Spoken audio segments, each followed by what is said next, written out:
I think I should go home. Just Looking through from this the map. hospital. This is a larger print. Take the of what we coffee have. and go.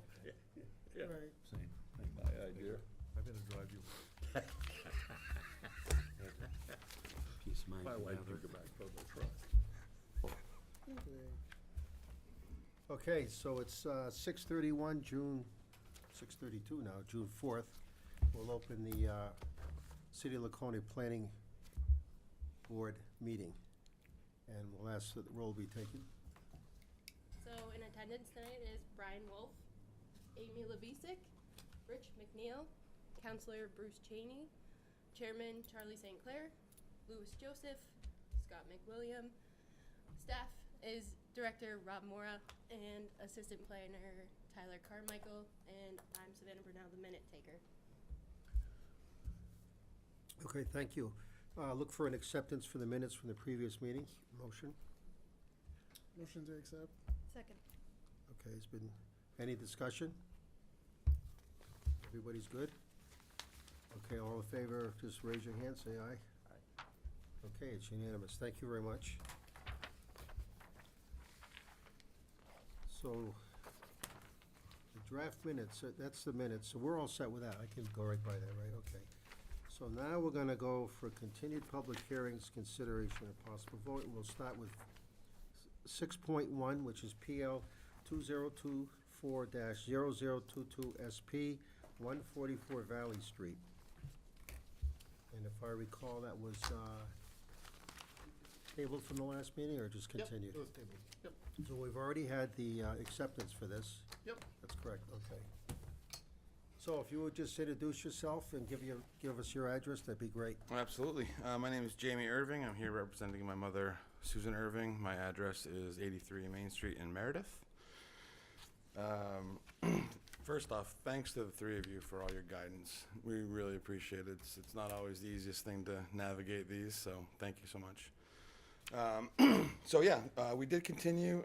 As far as I understand, we have a set number of conditions for approval. And one of the things that we wanted to express here tonight is that we've completed some of the lower hanging fruit.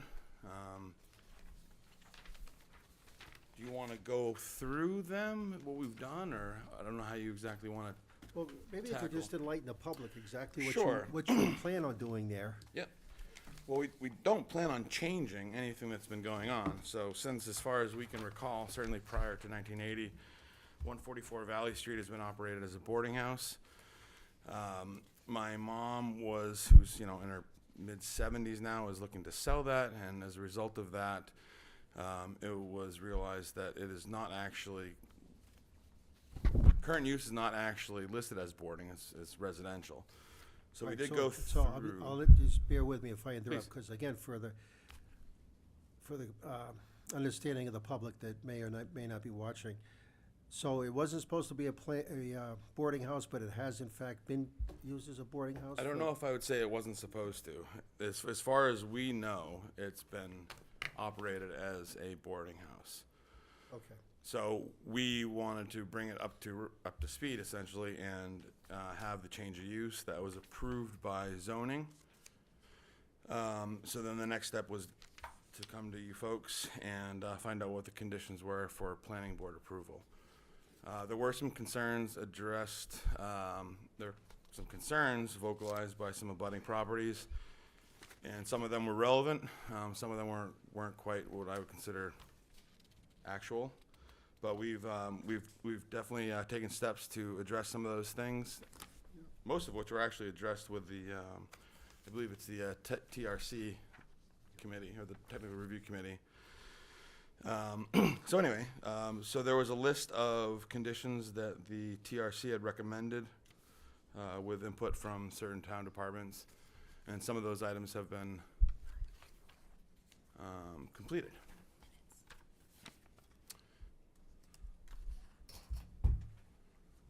that's it? I think so.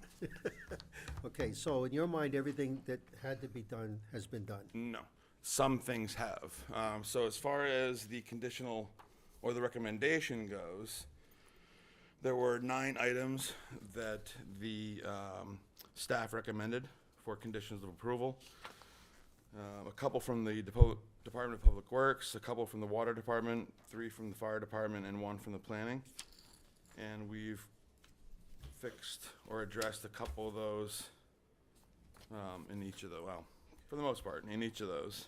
And I can go through that list. I'm not sure if you folks have that list do. of recommended. Okay. We do. So I can start at the top if you like. Well, just, why, we'll probably get this from staff in any event, right? What they have done or have need to do? Or should we hear, I think rather hear it from him? best to come from him. Go ahead. Sure.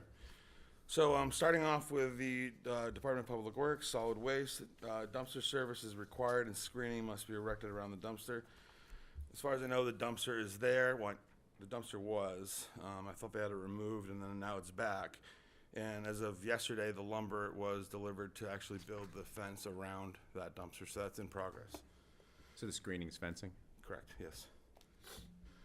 Sewer service, we are more than willing to have it inspected. We're just, we'll take care of that. And whatever the recommendation is, depending on what that recommendation is, we either will address it or, well, we'll address it one way or another. But, you know, full disclosure, again, the whole thing that brought this on was that my mom had wanted to sell the place. So we'll either address the issue, whatever it be, and if it sells, then that will be passed on to the buyer, and we'll figure that out on our end. So that has not yet been addressed, but it will be, and it can be. So it's reasonable. Water Department required a backflow device that has been installed, and I have a photograph of that if you want to see it. It's not particularly exciting. No, we're fine, we're fine. And as has the water shut off, I believe. The Fire Department, these are kind of the big asks, so let me skip that real quick. Go down to Planning Department. The parking spaces have been identified, so there are metal signs that we ordered mounted on metal posts. So there are 8 designated spots now. It's a gravel parking lot, so striping doesn't really make sense. Snow storage removal, it has been regraded again, and I think the snow storage area is better, more recognizable anyway, and supposedly it's been pitched, so the water isn't going to be as much of an issue. But then again, that parking lot is at the base of a hill, so that's always going to be a challenge for no matter who's going to be dealing with that property. And then, the last one was the completion date. So all these items will either be addressed or passed on to the buyer if we are so lucky to get one. Back to the Fire Department. The fire alarm system we are looking into. We had always been under the impression that you need an integrated system, but now I guess technology's caught up, and there are now wireless systems that are approved by most fire department regulations, so we're looking into that. One of the things that we will do if need be. The sprinkler system is obviously the biggest challenge, I suppose. My mom has gotten up to date 3 estimates, and only one's gotten back, and they said that there needs to be a for lack of a better word, site plan of the house and actually how the piping would be run. And then on top of that, they mentioned that it was probably going to be between 50 and 60 grand. So if that has to be done, if the property is something my mom's going to hold on to, then it'll be done in a year. Otherwise, we'll pass it off to the buyer. One thing that we're trying to do is figure out from the fire department if there is an alternative. Not that we want to skirt the safety concerns that they may have, but if there's something that's a little bit perhaps more innovative or newer technology that'll satisfy both the safety concerns and, maybe mitigate some of the expense, because that is a fair, bit of money to put into that system. And then lastly, the smoke partitions. That is one of the items that we will address if they decide to hold on to the property, or if it will be passed on to a potential buyer. But that's something that we're capable of handling in-house. So that's it. Okay. Thank you for that. Yes. Does anybody on the board have any questions for the applicant? Okay, thank you. Wonderful, thanks. We'll open this now to public comment. If anybody in the room would like, we'll open that up at 6:41. If anybody in the room would like to, has any comments about this property, please step forward now. I keep forgetting to bring that music in. All right, we'll close the public hearing, seeing none at 6:42. And move over to staff. And I have a question before you, maybe you can explain this to me. On the snow storage and removal, I guess the only thing I don't understand, I get the parking spaces, you wanna keep those utilized. But drainage structures can function properly. What drainage structures are we talking about? So, I don't think there's, I think this is some of that, is there drain, I don't think, let me see, so we have that condition on there, it's kind of a standard boilerplate snow storage removal, that if there was a drainage structure, like a catch basin there, or another sort of, drainage feature that could be installed in a parking lot, that snow storage was not gonna interfere with that, so that the water would continue to drain from the site. I think for this site, there is no, catch basin on the proposed site plan, as there was no proposed changes. I think chief concern is that if there's a significant amount of snow, that it doesn't impact the parking. Right, no, I get that. It was the drainage thing caught my eye, and I just, so the property on those, there's no drainage thing, so they don't have to worry Right, about so that. there's no drainage feature, so there's nothing for them to worry about that. It's a Right. standard boilerplate, condition that we put on for snow storage removal on all applications. Okay, well, take it away, it's all yours. All right. Thank you. So I'll just kind of go over some of the staff review, and then I'll go over the conditions. So, our findings of fact. The application is complete and consistent with state and city land use regulations. The zoning board of adjustment granted a special exception for a boarding house use on the property. The application and site plan have been reviewed by the technical review committee, and their recommendations have been incorporated into the recommended conditions of approval. The application was accepted by the planning board at its April 2nd, 2024 meeting, and a public hearing was scheduled for May 7th, which was continued until today. And recommended conditions. So the applicant kind of went over their checklist of whether they have met all of them or are working towards.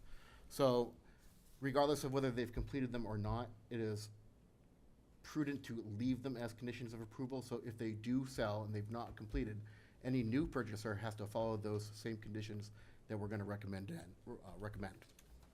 So I'll just go over our recommended conditions. Solid waste dumpster service is required, and screening must be erected around the dumpster on all sides. Sewer service. Their sewer system must be inspected, and the report must be provided to the Department of Public Works. If Public Works determines the sewer system to be inadequate for the use of the property, the owner must upgrade the sewer service and receive approval from Public Works prior to the issuance of a certificate of occupancy. The water department. A backflow device must be installed on the water source prior to the issuance of a certificate of occupancy. Any backflow device installed must be approved by the Laconia Water Department. A water shutoff service, shutoff is required for any fire suppression installed and must be approved by Laconia Waterworks.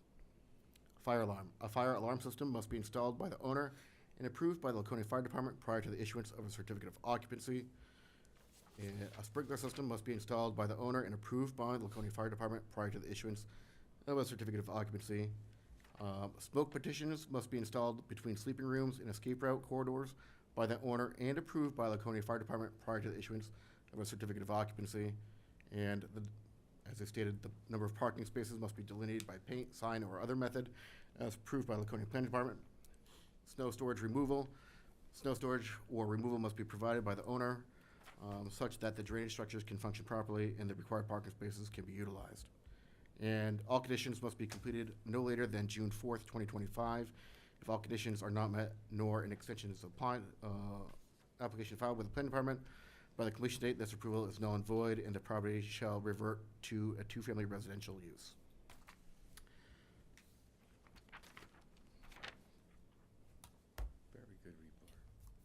questions? I have a couple of questions, if Right. I may. Mr. Moore, is this a case where like the horse is already out of the barn? I mean, it's already being utilized as a boarding house, so you're talking about not issuing a certificate of occupancy until A, B, C, and D have been met, yet it's already being occupied. Correct. So this came about as the property was listed for sale as a boarding house. And we had a potential buyer come in and ask us if they had all of their approvals, which then led us to do research on the property, and it was found to be, it was supposed to be a two-family. And it had applied for a special exception previously in the past for a boarding and rooming house, and was denied. So we reached out to the property owner and said, you know, you're not a legal boarding house, so these are the steps you need to follow to come into compliance.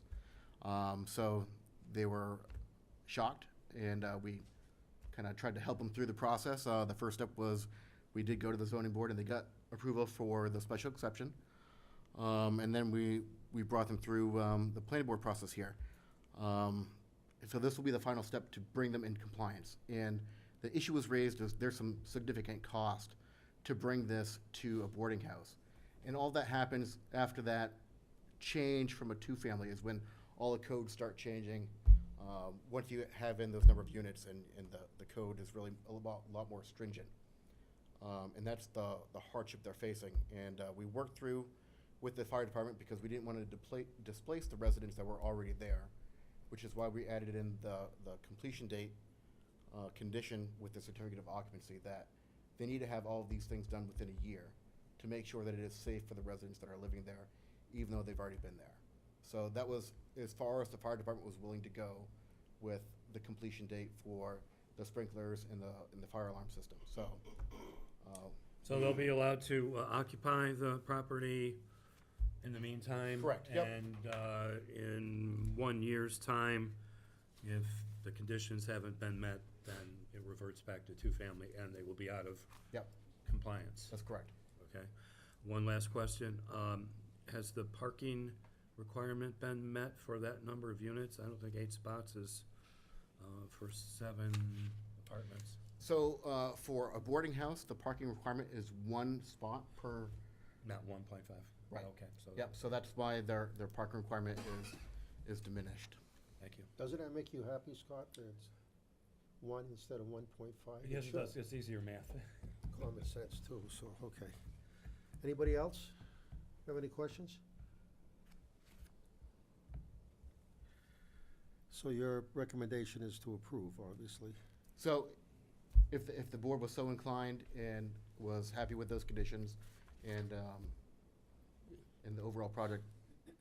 This is conditional approval, though. Correct. This is a conditional approval that they have to meet all of these conditions. So if on June 4th of next year, They've not. they have not, Then it's gonna revert back to that 2-unit. Yep. okay. So Hopefully approval somebody- tonight really is conditional approval. Correct. Yep. They have some hurdles to overcome. Yep. And if they were to find an acceptable solution for sprinklers, even though this condition is on here, they would have to come back to the board to ask for an amendment to remove that, Yep. to put into place something that was acceptable, an alternative acceptable by the fire department. So this is the best recommendations we have to this date with the best information that we have. I'm sure this will sound like a strange question, but just for the sake of argument, somebody buys a place and says, no, I don't want to do all this stuff, let's revert to a 2-unit house. They could do that, yep. And then they wouldn't need to meet. Nope, then they wouldn't, none of this would matter then. But it also is a hardship, so if they were to sell this, the new owner would need to obtain a certificate of occupancy immediately. Yep. And it's a significant cost for them right out the front gate. Okay. Thank you.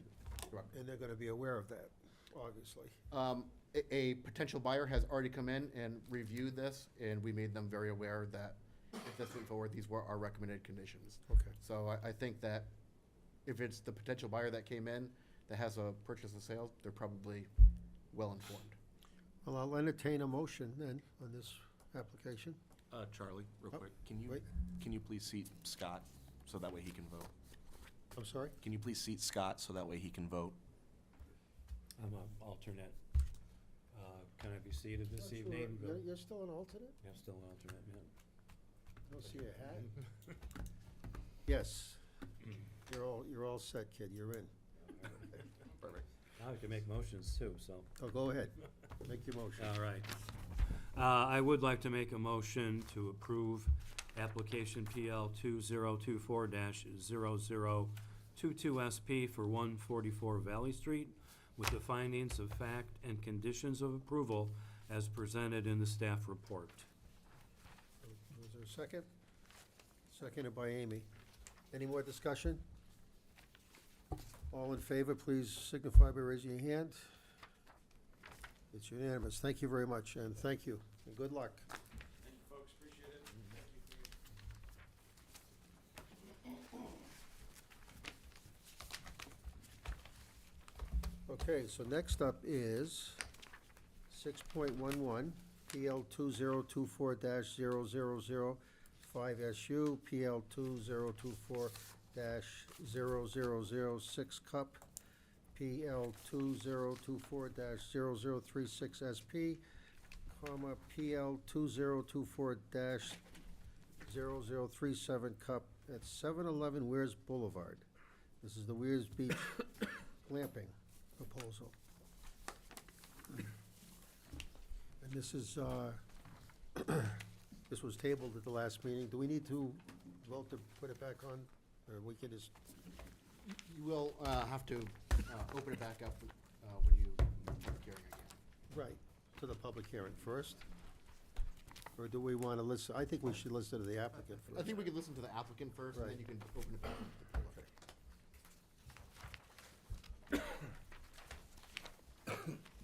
Just like a month hasn't gone by. Time flies when you're having fun.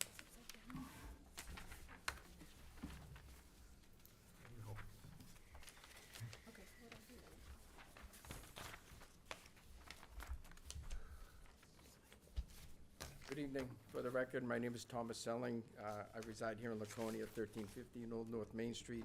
Here with me is the owner of the property, Kevin Hayhurst, Hayhurst STR LLC. We're here to continue our public hearing we presented a month ago, and there were a number of items that we've addressed with TRC. We've put in 2 waivers for various items with the planning department and your planning board. We can discuss those this evening. There are no changes to the plan other than the housekeeping items that we've addressed through TRC. So I'm here to discuss any particular questions or items you have for us this evening. So there were no changes made from the presentation last month? No changes to the presentation, that's correct. We've addressed So, some various housekeeping items. so all the driveways are still exiting on Weirs Boulevard? No, no, all the drivers will exit onto the private Okay, roads so within that's the been changed development. then. All right. That was one of the items addressed through TRC and DPW.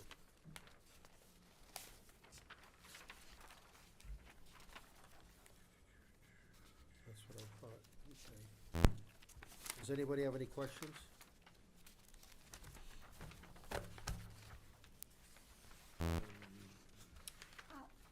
Go ahead, Amy. Oh, No, go ahead, no. Amy. No. Go ahead, Amy. Go ahead. I just, so I'm not, I have no idea what you talked with TRC about. Could you just tell me the changes that you've made? Sure.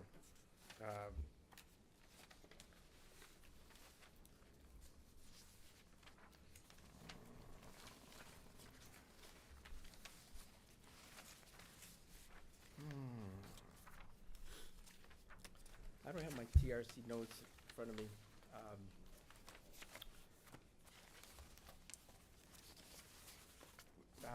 We removed the driveways entering onto Weirs Boulevard.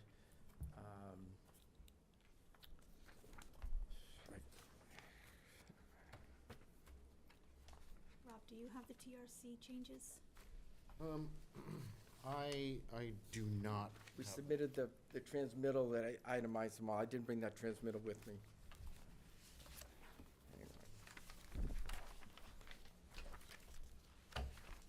So basically, you've moved so the driveways are coming on the back side of the property, Yeah. not coming onto Weirs Boulevard, and you've made the two, entrances and exits as regular, just, are they going to be usable on both The sides? primary entrance, which we call Charlie Ave, is gonna be a 24-foot wide private drive, paved drive at a 12.5% pitch.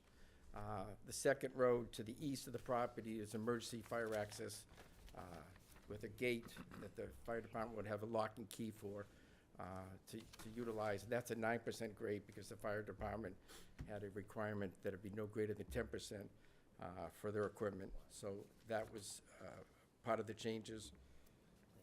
I thought that was original, no? But Uh, that was your original, yeah, that was your original plan? that was Was to origi- have this your main, That's correct. and then the other one was going to be a gated, but we had thought that it was gonna be too much traffic coming out of one, and then it would be two of us to use both That's of that. correct. So primary entrance would have two-way traffic. The emergency access road would be for the fire department only. Are there any changes to the drainage plan that you presented at the last meeting? No changes to the drainage plan. I see there, there are a number of conditions that are outlined Yes. here from our planning department. I think I'm counting 45, 44 conditions. And those are conditions as of this meeting, not prior, correct? Correct. Okay, so there are a number of conditions here that, would need to be met, and some of them are, of course, concerning. Things like a stormwater management report from, I think a third-party review is being requested as far as that goes. Again, I just want to get your feedback on some of these conditions and your willingness to, We have no problem with the third-party review. It's a complex site.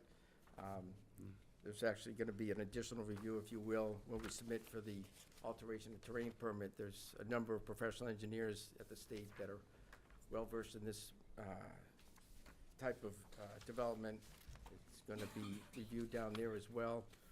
If the city wants an independent third-party review after that process is completed, my client has agreed to it. We'll accept that as a condition. okay? And again, I think there's also a request for a third-party engineer to be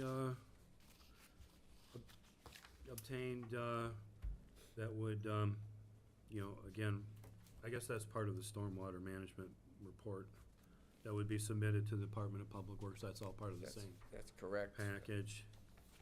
And what about the steep grades? We've addressed all those issues with the zoning board. We're in compliance with everything except for a requirement for completing a high-intensity soil survey, which is in progress. We're negotiating, the clients are negotiating with various entities to have that completed.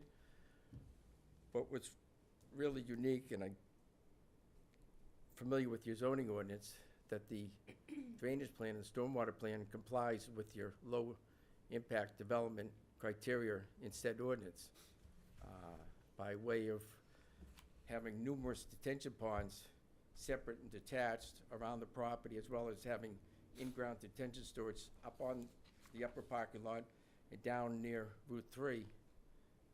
That complies with our zoning ordinance, so we were able to get 2 out of 3 variances with the zoning board, with the exception of the HIS, high-intensity soil survey, which coincidentally is nearly identical to a site-specific soil study that's required of my client to perform and to complete the alteration of terrain permit. So there's a little redundancy, but nonetheless, we'll do both studies at the same time. It's beneficial for myself as well as the reviewing engineers or the third-party review engineers. It was good information. So how many detention ponds are there? 6? I believe there's 6 detention ponds, yes. 6. And they're all surface? Well, 5 are surface ponds and, well, actually 7, because there's 2 in-ground detention In-ground. storage vessels that provide groundwater recharge, which is a requirement under the alteration of terrain rules, that you put back some groundwater recharge to take care of that underground aquifer system. You can't take it all to turn it all to surface water, discharge it off-site. That way a lot of it has to be re-percolated through groundwater recharge. And that's what these in-ground detention basins do. And if I go back to the grades, the road grades for a moment, ultimately, what will the road grade be on Charlie Drive? That's Main about access. 750 feet is 12.5%. So as you enter onto the property, currently it's somewhere between 16 to 20% at the worst section. We're gonna try to find a balance between, good engineering and staying away from the adjacent wetlands. I've got wetland pockets all over this property. It was somewhat of a challenge, but we were able to steer around the wetlands. And at the same time, I provided an area for the on-site private well that, because of state requirements, can't have anything in it other than natural features and some drainage ditches. It's accepted. There's no dumpster in there. There's no storage of hazardous materials. There's nothing in that 125-foot radius in the center of the project over towards the Racket Club property. So we feel we've met all your regulations, at the same time met all the state regulations on this project as well. And the grade on the access road? The grade on the emergency fire access Emergency, would be yeah. 9%. 9%. That's correct. And that's roughly, it's 2 or 3% from Weirs Boulevard, and then it's a steady 9% up to the end of the cul-de-sac on that road, and I think it was Emma Drive, but I'm not positive the name of it. Okay, thank you. Anybody else? Amy? Nope. You're all set with it?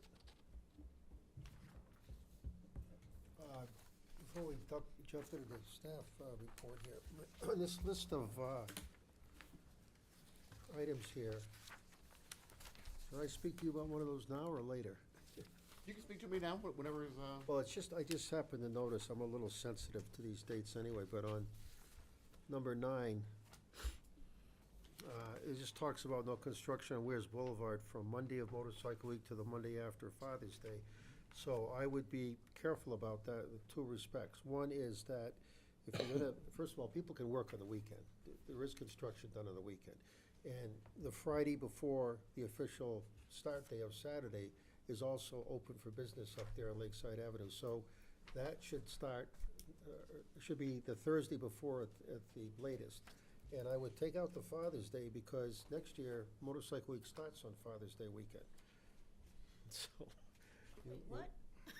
Just like it did 5 years ago. Yeah, it Oh, happens. you're So, making it crazy for me now. so I just wanted to point that out to you there. You might wanna fix that up. so, that you mentioned that, we actually got a comment from Public Works, today about that very condition, and they had also recommended that change as well. Okay. So, we can absolutely incorporate that change into the, Okay, thank you. So, is there anybody else, no more questions for the applicant? We're gonna open up the public hearing then. Thank you. Thank you. We'll open up the public hearing on this application at 7:05. Anybody in the public who'd like to speak on this application, now is the time to do it. Just state your name and address, please. Paul Goslin, 776 Weirs Boulevard. So we're across the street towards the Racket Club side, across the street from the property. I guess a couple questions or points I just want to make. I understand there's a lot of review that's going to happen with the stormwater, but you really want to make sure you're not crossing that stormwater onto the other side of Route 3, Weirs Boulevard, because there's already a lot of water issues there. I know DPW is very aware of that. I've talked with Wes, I believe, before on those matters. And I'm sure he's reviewing that, but I'd say pay very close attention to that part of it. Happy to hear the driveways are going to be on the private road, because I think that makes a lot of sense. One question that I have, this was brought up at the last meeting, and just want to, I guess, get your opinion on this, or maybe a little clarification. Anything over 100,000 square feet goes for AOT review with the state of New Hampshire. Once you subdivide this property, the 12 parcels that are subdivided would no longer fall under AOT review, is that correct? Because they would be separate and smaller parcels?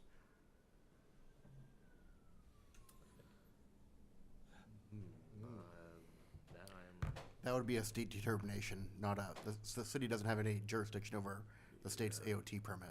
Okay, perfect. The only reason I asked that is the areas that are going to be subdivided off into 12 individual lots. There's a lot of steep slopes in those areas, which is something that AOT usually takes a very diligent look at. And if they're subdivided off and AOT is not looking at them, there's a potential it becomes more of a free-for-all. So I just wanted to make sure that the 12 subdivided lots, I mean, it's their private property, they want to subdivide it, they got the right to do that, but I wanted to make sure that AOT was taking a look at that from the overall project scope. Go ahead. So that is part of our conditions, that we have that third-party review of that. And even under our steep slope ordinance, they would be required to have an on-site engineer there every day during construction. So it is indeed going to be reviewed, and any changes that are recommended by that third party will have to be incorporated into their final plans. All right, perfect. Yeah, the big concern we have, our house is literally down the hill across the street from part of this, and knowing that every time one of your storm drains there on Weirs Boulevard gets backed up, all comes down my driveway, I don't want to see development up the hill that leads to my driveway becomes a river. And that's pretty much the big concerns that we have, is just, not seeing our property get impacted when the neighboring property has work done to it. So, We've been very sensitive to that. We've worked with the developer and with DPW to make sure that we crafted these conditions for those reviews of the stormwater drainage and the third-party review, to make sure that we've encompassed all of that, because we already recognize that there's an issue down there. We want to make it less of an issue. So we are indeed working on that. that's absolutely perfect. Thank you. You're welcome. Thank you very much. Anybody else? Last chance. Okay, we'll close the public hearing at 7:09 on this. So, we'll open it up for, I guess we'll do the staff report first, and then we'll do questions for the staff, okay?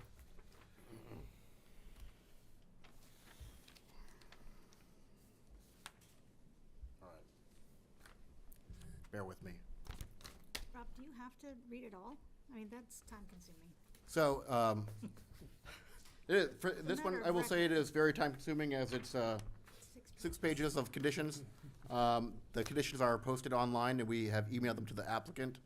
Does the board have any questions or concerns with the conditions as outlined in the staff report? I'd like you to clarify a little more on the drainage, because you guys apparently have worked something out with the Public Works on this. Right, so we're asking for, as part of the stormwater management report, that the third-party engineer is picked by Public Works, and they're gonna review the entire project, all of its drainage, everything on the site, to ensure that there's a net decrease going off-site. And any recommendations that are made by that third-party engineer will be sent to the applicant, and they'll have to incorporate those changes, send the plans back to the third-party reviewer for them to validate all those changes have been incorporated, and then send that final plan set to DPW to make the final validation that all of that drainage is sufficient and that every downstream is protected. And who picks the third-party candidate? DPW will pick them. Okay. Sidewalks. So the applicant has requested a waiver for sidewalks. We have submitted the letter that DPW sent to us, and Conservation Commission has also provided their support to the waiver of sidewalks. Is there anybody here from the Conservation Committee tonight to explain their feelings on this? Marvelous. Okay, keep going. So I think it's up to the board to determine if that is indeed the direction we want to go, to approve the waiver for sidewalks. and we should go from there. And does staff have any opinion on this? We support the decision that the planning board makes, and we hope that they make the right one. We do support a waiver for sidewalks. We understand that the site is very complex. The sidewalks are very costly. Whether the right option is to approve the waiver or to find another solution, that is up to the planning board to make. But I think that there is a significant hardship with sidewalks on this site. Okay, so I'm not gonna let you off the hook that easy. It's a nice try, though, Rob. Talk to me about the alternatives that we've dealt with in the past with people that have asked for sidewalks that, So there is an alternative to the waiver for sidewalks. The planning board can take, in lieu of construction of sidewalks, a fee into escrow to cover the cost for the city to construct sidewalks at that location. at that location, and only for that location. Any amount of escrow money that would be deposited in the city could only be used at that specific site Okay. for sidewalks. I'm confused. Why would we have the city construct the sidewalks when? Speak into your mic so everybody can hear you. Yeah, the people out there. I'm confused about that, Rob. Why would we have the city hold the money to build the sidewalk later instead of doing it with the project? So for this site is exceptionally complex. If we were to force the developer to put sidewalks in now, the city would face a significant cost to correct the drainage leading to those sidewalks. Because if we didn't correct that, the drainage for those sidewalks would not align, and the water would then come out into the street. So we'd be creating a drainage issue. By allowing, if that was the board's decision to accept money in lieu of sidewalks for that project, the city could then complete the sidewalks when a drainage project was done to correct the drainage on the site. With the money that was taken from the developer. Correct. put in So the you would escrow. take all the money from the developer for the construction of the sidewalks. The city could then do a capital improvement project for drainage and sidewalks at that site, and then we could utilize that money for the construction of the drainage and the sidewalks at that site. And that would, to mitigate the same issues. Counselor Cheney. I, in the past recall, we had waivers that were approved and funds were given to the city in lieu of building a sidewalk with the understanding those funds could be used elsewhere. No, state law completely, very strictly stipulates that it is only for that specific site, only for that parcel can we utilize it for this one subdivision. So if the board decided not to approve the waiver for the sidewalks and we accepted money instead, it can only be used for that subdivision. Sorry to hear that. According to Mr. Goslin, the site needs some work anyhow for drainage. Am I right? So the applicant will have to do drainage on their site. If the applicant was to do the sidewalks, they would have to almost reinvent their entire project to account for that. And then all the new permits required for AOT, we would be asking them to redo all of their work, as opposed to the city taking the cost and doing the project. Do you have the copy of the? Wait, Rob, are you talking about redoing their whole site or just for where the sidewalk? Their would be? whole connection to where the sidewalk is. And how wide is the sidewalk gonna be? The sidewalk would have to meet ADA standards. How wide would, you know how wide that would be? I am not the ADA master. That would be Okay, Wes. I think so, it's yeah, okay. it's 5 and- feet. 5 feet, isn't it? Okay, 5 feet, and that 5 feet would be on the city right away. It would be on the city right away. So then Okay, so let me finish. So it's on the city right away, so because it's on the city right away, there'll be no development by the developer on that city right away, correct? There'll be no buildings on that or no, anything there will like not that? be. Correct.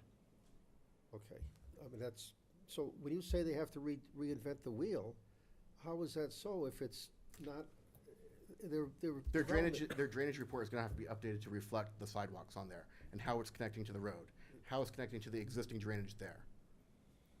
Because that drainage The system, drainage- Wait a minute. the because you'd have drain- to upgrade the drainage there, and then you have to upgrade The the. city would be doing that. though. No, that would be if we took the money from the developer, we would be doing that. That's correct, the city. The city would be doing that. That's what I'm saying. So are you saying that the Public Works has approved the drainage plan? Public Works has reviewed the drainage plan for this project, how it is now. Without sidewalks. Without sidewalks. So if we were to take money into escrow, part of that condition would be they would have to design that separately and give us a cost estimate and then provide that cost estimate into escrow. So it would be a separate project to this project. See, this is my personal opinion, but I think the drainage problem on the side of the road there is strictly city. That's city right away there.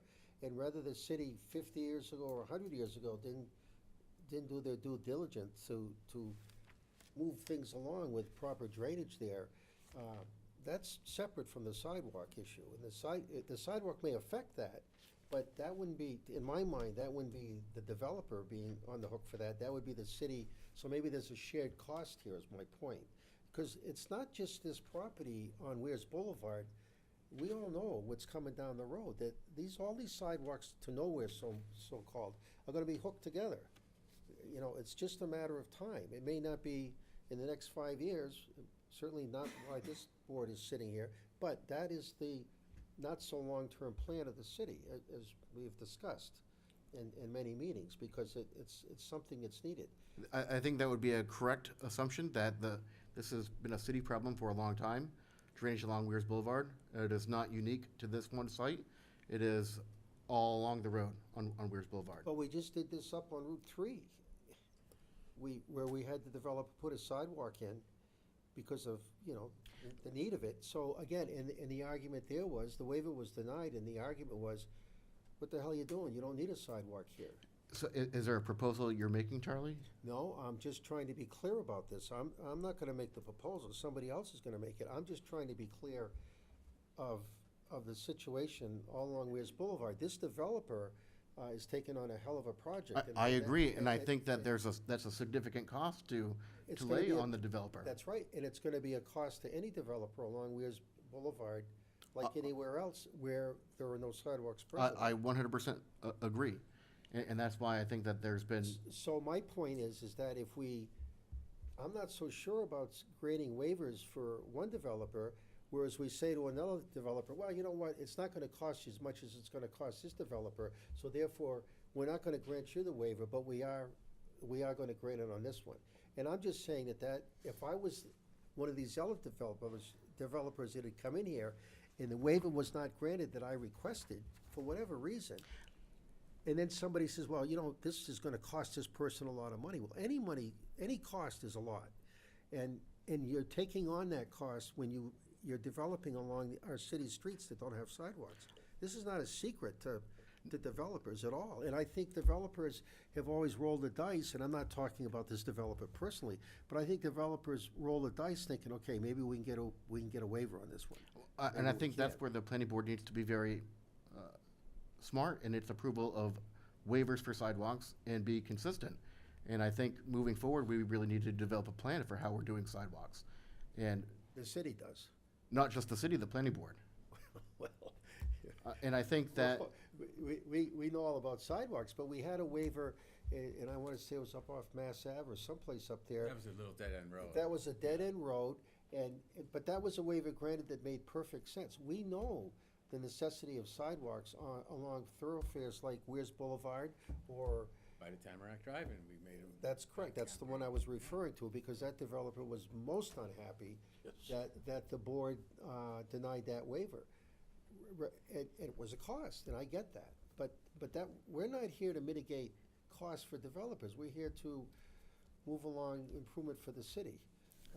And if the city council, and I hate to bring up any city council matters, if the city council or the city government at some point says, you know what, we're not doing this anymore, we're not gonna require people developers to put sidewalks in, we're gonna bite the whole thing up, that's their choice to do, but that's not how we've been, I'm not sure that's a good comparison. okay, well, This help me is- out. I think The specific, mic, the mic. specific to this case is the condition on the site. It's not really about just waiving the cost for the waiver. I think the site might cause a problem for the city itself by putting those sidewalks. So that's a little bit different here. I agree. Yeah. This is, if we force this developer to put the sidewalks in, there's a significant cost that the city will have to pay out. The city will be forced to pay out, and I think we need to be cognizant of that. I think we should be. And that's why I don't think we should be forcing the developer in this case to be putting in a sidewalk. If there's another solution, then the planning board picks another solution. But it's very dangerous to put sidewalks in here when we've not addressed our other issues as a city. So wait, so it's dangerous in that because of the drainage thing, or dangerous for some other reason?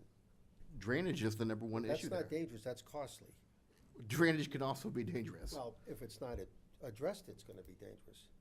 Correct. But I think it's also, I think many safety people would argue that it's also equally as dangerous to ignore a situation on Weirs Boulevard where you can go up there on any busy summer day and see pedestrians hugging the side of the road while they're walking. Now, unless the city puts up a sign that says, no pedestrian should be allowed to walk along that road, then the city is leaving itself wide open to lawsuits because the city is well aware of the inherent danger for pedestrians along Weirs Boulevard. And the city can choose to say, I know nothing about it, but in fact we do. It's like leaving an area across railroad tracks where the railroad knows people are walking back and forth over these tracks and they don't put a fence up to stop it. The railroad becomes liable for that. So the city, by allowing these pedestrians back and forth and not taking any mitigating stance on I this, is think gonna you be a also problem. have to take into account, though, the operation and maintenance of these sidewalks. I mean, if these are gonna be Well- city sidewalks, then how is DPW gonna get up there to plow them in the winter? And if you Well, wanna talk of I don't know, they're lawsuits- plowing up on they plow up on Route 3 now, Tyler, they do that now. That's north of Weirs Boulevard. So apparently they figured that out, how to get up there and do it. So I don't buy that as an argument. I've heard that argument from DPW, and I get that. But they are plowing up there north of this area now, all along Endicott Street North. Is it west or north? They do that now, so I'm not sure that's a good argument. I'm just here speaking out for the whole sidewalk issue, and it's unfortunate this developer is caught up in this, but that's a city street, and that's a heavily traveled city street, both by pedestrians and we've got these other people have put sidewalks in, so that's just my opinion. I mean, it's gonna be up to the board. Go ahead, Amy. He mentioned that there's an option here. We could have the best of both worlds.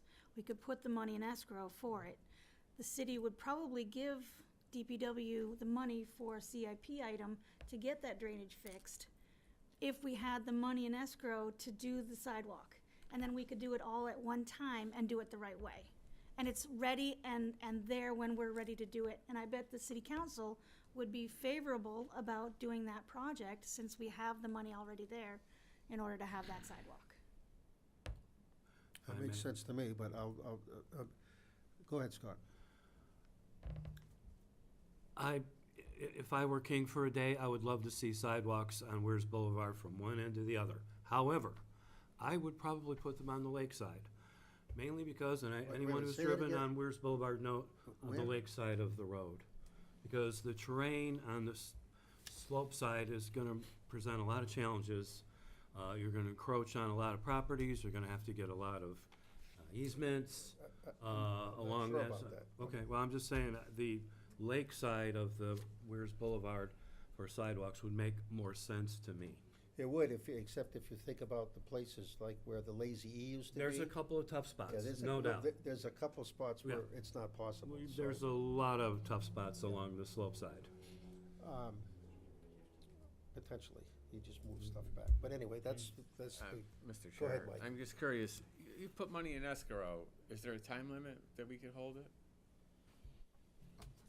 We are holding some escrow funds for sidewalks for 20 or more years. Exactly.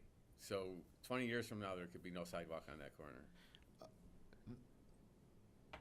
Well, that depends if the city council wants to keep kicking this down the road. And I get the impression from, in discussion with a couple members of the city council and the mayor and the city manager, I'm not so sure it's gonna be kicked down the road for a long time. And the reason I think that is because of the fact of all this development that's happening along Weirs Boulevard now. So I don't know that they can kick it down the road, no matter what the cost is, for a whole lot longer on either side of the road. There's a drainage problem there. Now is the perfect time to address it. Well, I know that, we've got a problem there now across the street, and he's not the only one. You go further up towards the Nazwa, there's a problem there with drainage coming across the street. You go, back, and I can't think of the address there, but every winter, there's the water that freezes there on Weirs Boulevard. DPW has to put, at some expense, a lot of sand and salt there, to try to prevent accidents from happening there, and that's from that water that comes all the way up. I don't know what's gonna happen with Langley Cove. They're obviously gonna do some work up there. They're putting the new bridge in, and I would suspect that somebody is improving the drainage along that area there, and upgrading that, so. I mean, could this be added to what the third party, what the third party engineer would be evaluating? If that's the board's decision, that, Could you explain that a little better? I mean, I just don't see it would be wise to force them to put the sidewalk, considering we know there's a lot to be considered here. Like, if there's any consideration that should be made, it should be done by an engineer, not us saying that we need the sidewalk, we have to have it now. Well, I don't think anybody would be saying that it would have to be done now, because it's already been, Well, she did discussed that there's a drainage problem there. right. And that drainage problem would more than likely be addressed by the city. So the alternative is to put money in escrow and then So when the have city, a wiser plan later, so. well, that's what I think Amy was making a point about, that the money for the drainage, the money for the sidewalks would be there, the money for the drainage would be something that TPW would apply for through the CIP, or the city council could move it along faster to get that area done. We're talking about, I don't know, 800 feet there or something like that. I'm not sure how many feet it is. almost 1,000 feet. Almost 1,000 feet. That's a big chunk. And, It would be wiser to wait and do it through an escrow as opposed to do it now. I agree. Because there are single-family lots already there that would not be covered by this. So you would have a lapse in that. So it just would make more sense if we waited. I agree, and for no other reason other than the drainage situation. Now, there's a possibility, just a possibility, if the city said, or engineer, or somebody said, this is absolutely impossible, that money held in escrow would be returned then, wouldn't it? If you made that as part of your condition, yes. Well, even if we didn't make it part of the condition, if there's no sidewalk being there because of whatever reason, and the money's being held there for that sidewalk that all of a sudden wasn't gonna be put there, we would have to put a condition that they get the money back? No, if it's impossible to put a sidewalk there, we would return the money. Thank you, I think that's important to know. So do we need to do the waiver first before we do the, So whatever decision the board intends to make with the waiver, you need to do that first. Okay. And depending on the outcome you make from the waiver will be what, you'll have to amend the conditions to do whatever, to rectify whatever situation has been created by doing either or with the waiver. Okay, so let's jump off the sidewalk for a second. All the other conditions that came up last month, that were of concern to the department, not just the board, but the department, all those things are good now? Correct. I think we kind of realized that we might have omitted something. If we could just add in 2 more conditions on the back, just to make sure that I have the intent of what the board would like to do. So this would be 46 and It would 47? be 46 and 47. It would be that all internal driveways must not egress onto Weirs Boulevard and must egress onto internal roads. Only Charlie Ave and the emergency access road shall egress onto Weirs Boulevard. And then the next condition would be the egress-only lane road must be utilized by only the Can't read your writing. I got you.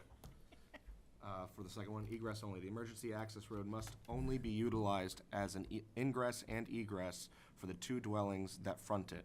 All other traffic must egress only during events. So Could we get this, another printout of this, and then with his two added to it, and then also with a correction on the dates of construction? Is that something we could get a later time, not tonight, but yes, at some so point? if the board was to do, say, for example, if the board was to approve this tonight with those conditions, we could then forward all these conditions that are part of the notice of action to the board, so everybody could see what the final conditions were. We can absolutely do And we that. could get it printed out for us for the next meeting? Absolutely. Thank you.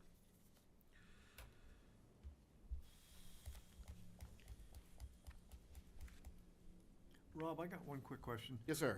Fire department's comfortable with this slope that could be as much as 20% on Charlie Drive?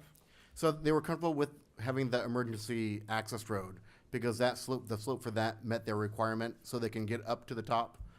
What And happens if they have a motor vehicle accident in the middle of that? Go to the top and come down. I guess you're going to the top and coming down. That's a pretty good steep drop right there. It's 12%. 12%, not 20. Oh, I thought there was one place where there was 20. We're correct to get, Okay. Oh, that's its current grade? Okay. But the fire department had no issues since we had the egress only for them, Okay. or the access road, sorry. So the other one who opposed having that be a two-lane both ways that anybody can use.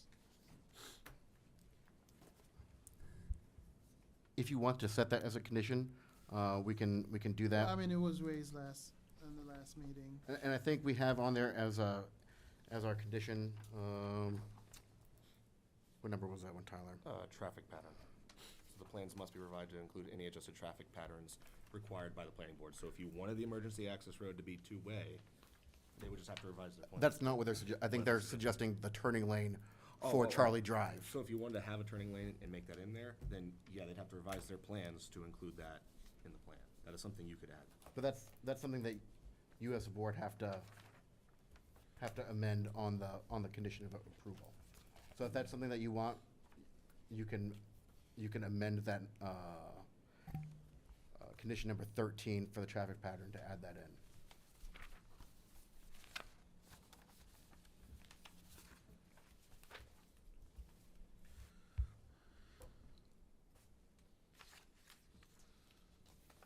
Any other comments from anybody or questions? Well, I guess we'll do the waiver first. There's two waivers, street grades. Just to remind, there are two waivers. Okay. What's the first one? The first one is the sidewalk, and then the second one is the street grade requirements. The street what? Street grade requirements. Where I was do find confused them? on that one. Where do I find those? Was in their application. It's in the summary up at the top. Additionally, applicant has requested two waivers, one for sidewalk requirements and the other for street grade requirements. Our subdivision regulations require an 8% grade maximum. Because they're exceeding that, we have to get a waiver from our subdivision regulations. So the emergency road is making up for that. Correct. Another 8%. Gotcha. Well, what's the board's pleasure here? Let's do the easy one first. Okay, I'll wait. Street Agreed. Street grade. Oh, see, I like to. What's rip the easy one? Take, The grade, The grade. yeah. is there a number for that, Rob? Which one is it? There is not a number for that. Okay. We just have it annotated in the summary up at the top. So moved. So you're making a motion to Yeah. waive the grade. Is there a second on that? This is for the grade now. Any other comments? All in favor, raise your hand. Okay, that was unanimous. Thank you, all. Okay, so now we're on the sidewalks. Amy, Charlie, I'll do it. I liked your thoughts there on that. Okay, so I'll make a motion to waive the sidewalk for now and take the money into escrow, right? No. Isn't that what we have to do? No, I think you deny the waiver. So Deny the if that's waiver? what you're looking to do, you would have to deny the waiver. Okay, so I'm denying the waiver to put the money into So, escrow? so One just, at a we're time. just doing the waiver right now. So, Then you make a motion. and then you would have to Add the condition. add the condition after the fact. When we're doing the regular one? Correct. Okay, so I'd like to deny the waiver. Is there a second on that? Seconded, okay. Any more discussion on that? Okay, all in favor of that motion to deny, raise your hand. 1, 2, 3, 4, 5, 6. All opposed, raise your hand. So it passes 6-1. Okay, so do you have another motion? Uh, Is that how we? Is that what I need to do, is make a motion to add a condition? Well, I don't know how to, is that, when you go for the approval, you wanna add that in? So, That would be number 48. so that would be a condition number 48. okay. Should that be your decision to do that, I have a condition already drafted for that. Great, Does that let's hear it. include, if the money, if we don't go for the sidewalk, that the money gets returned, because we have to say that, right? Well, we can definitely add that in there.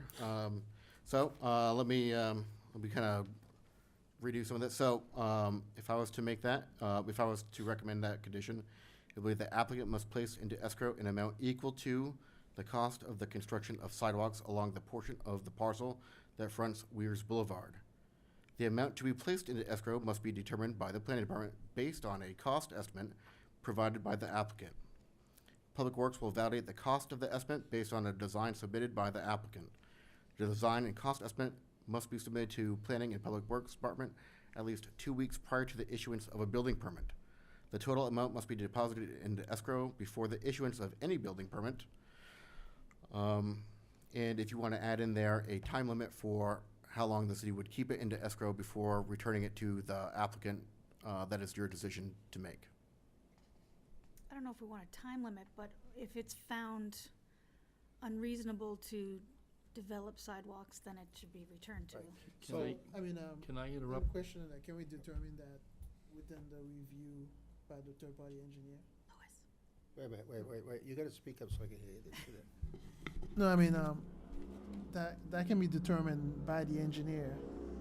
Yeah, so you could say if the third-party engineer finds that a sidewalk is not prudent or warranted or will affect the drainage in any way, then we will return the, That sounds good to me. I'm No, not no, so no, no, sure. 'cause we no, want that's the- not what you want. You want No, it for all, The okay. drainage is going to be a problem, and we know that already.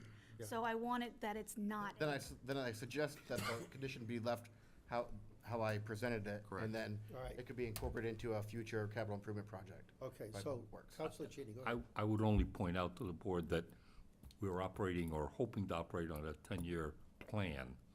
So I would say, I think I speak for the council, I hope I do, that they'd like some time to build this into construction. So a period of 10 years would seem appropriate to me. After 10, you've got people that have got money in there 20 years. Correct. So 10 wouldn't be all that out around. I just, I just, knowing what little I know about the council, it's difficult for us to make decisions. We make this body look like a lightning rod. It takes us forever, so we need some time to be able to do the other stuff that has to be done, the drainage and whatever. We need to come up with the money. Yep. Go ahead. I think the other thing we gotta be aware of is the city is gonna hire a third-party engineer to review this design, not design for us. I think that's gonna muddy the waters, because now you're hiring somebody to do a design for you, not just review somebody else's design. Yeah, I don't think that, sidewalks are sidewalks, and I don't think this is my opinion again, but I don't think the developer should have to spend 1 penny designing sidewalks. The sidewalks are something that's gonna have to be approved by Department of Public Works. Hence, And, what's that? I mean, I think this is probably something that'll be taken, by the master planning. Well, And it may be that the master plan says exactly what Scott said, that sidewalk goes on the opposite side and not on that side of the street. Yeah. So at that point, if that happens, there should be a provision to return their money. Right, yeah, don't worry about the money, it's gonna get returned if the sidewalks, I can see you're very concerned about that. It will, just wanna it be will, fair to sure, everybody. it's gonna go back. Yep. But I just don't, I don't think the developer, should be taking money out of their pocket to say, here's a design for the sidewalk. The sidewalk's gonna go where the sidewalk's gonna go. And, that's something the city's gonna be able to, I would think, the Department of Public Works is a sidewalk. It's really gonna be all adherent to that drainage. So do we want to amend that to have DPW come up with a cost estimate? Yes. Okay. So we I can, don't think that the developer should have to pay anybody anything to do with building the sidewalk, other than the cost of the actual sidewalk itself. fantastic. We can amend that condition to make that so. Unless somebody disagrees with me here, I mean, Well, anybody else has to design it. I mean, it has to be, it's a sidewalk. but with that grade, it's gonna have, Not the grade, I'm talking about, Here's Boulevard. the sidewalk is flat. but it's where gonna have to come into that property, right? It would be in the city right away. But which goes into that property, Well, their property adjoins the city right away. Property, yes. right? Yeah, it Which adjoins is a high grade, which I could see Well, I was just up there having today. having an engineered Well, we'll see. We'll see what, situation. yeah, we'll see what the city's, what the public works says.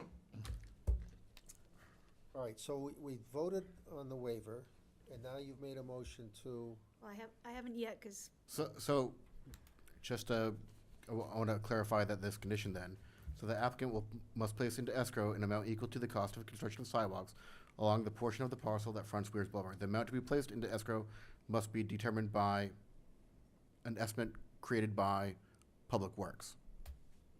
is that what you want? I think that, well, unless somebody says something different. I think also in fairness to him, it ought to say not including drainage and other city obligations. Right. Not including any drainage and city obligations, and to be returned to the developer in 10 years if the city does not pursue the creation of sidewalks. Do we have to put a year on that? Cause I mean, the lightning I bolts think it's you are, fair to put in the is city 10 of years the understanding. best way? I don't love a time limit. I do think that the capital improvement plan will next year include some of these sorts of things. So I think in fairness, 10 years, first of all, in fairness to the developer, we shouldn't be holding it forever. Yeah. And second of all, you know, I would, sitting there, say, we're running out of time here, guys. We gotta cough up the money or give it back. That works for me. I kinda like the fire under you. And we can present what we have in escrow for sidewalks around the city when we do capital improvements this year. We can do that. Then yes, that's my motion. You got that? I did. Okay. Okay, That's my motion. that's your motion. Is it seconded? Second. Second, Waylos, okay. Any more discussion? Can I just validate, what is the direction of the motion you are going? That's the new condition that I would like to add to The one you read. the one you just read, number 48. Okay, we don't have to make a motion for that unless you're Oh. making the motion to do the whole. No. You want me to make that So motion? you Yeah, put yeah. that in. Ready there? wait, So, wait. so now we've amended that, So the that's staff review. What number is that? Was it 48. 48? That's 48 now, okay. We've added 3 And that's something, again, that will be written out. Yep, and we can provide a copy of the notice of action to every board member. We usually have them done within 5 business days, so we can email that out to the board, and the applicant will, of course, get a copy. All right, so you need an actual motion then. We need a motion on the whole package now. All right, so I move to approve application PL 2024-0005 SU, PL 2024-0006 CUP, PL 2024-0036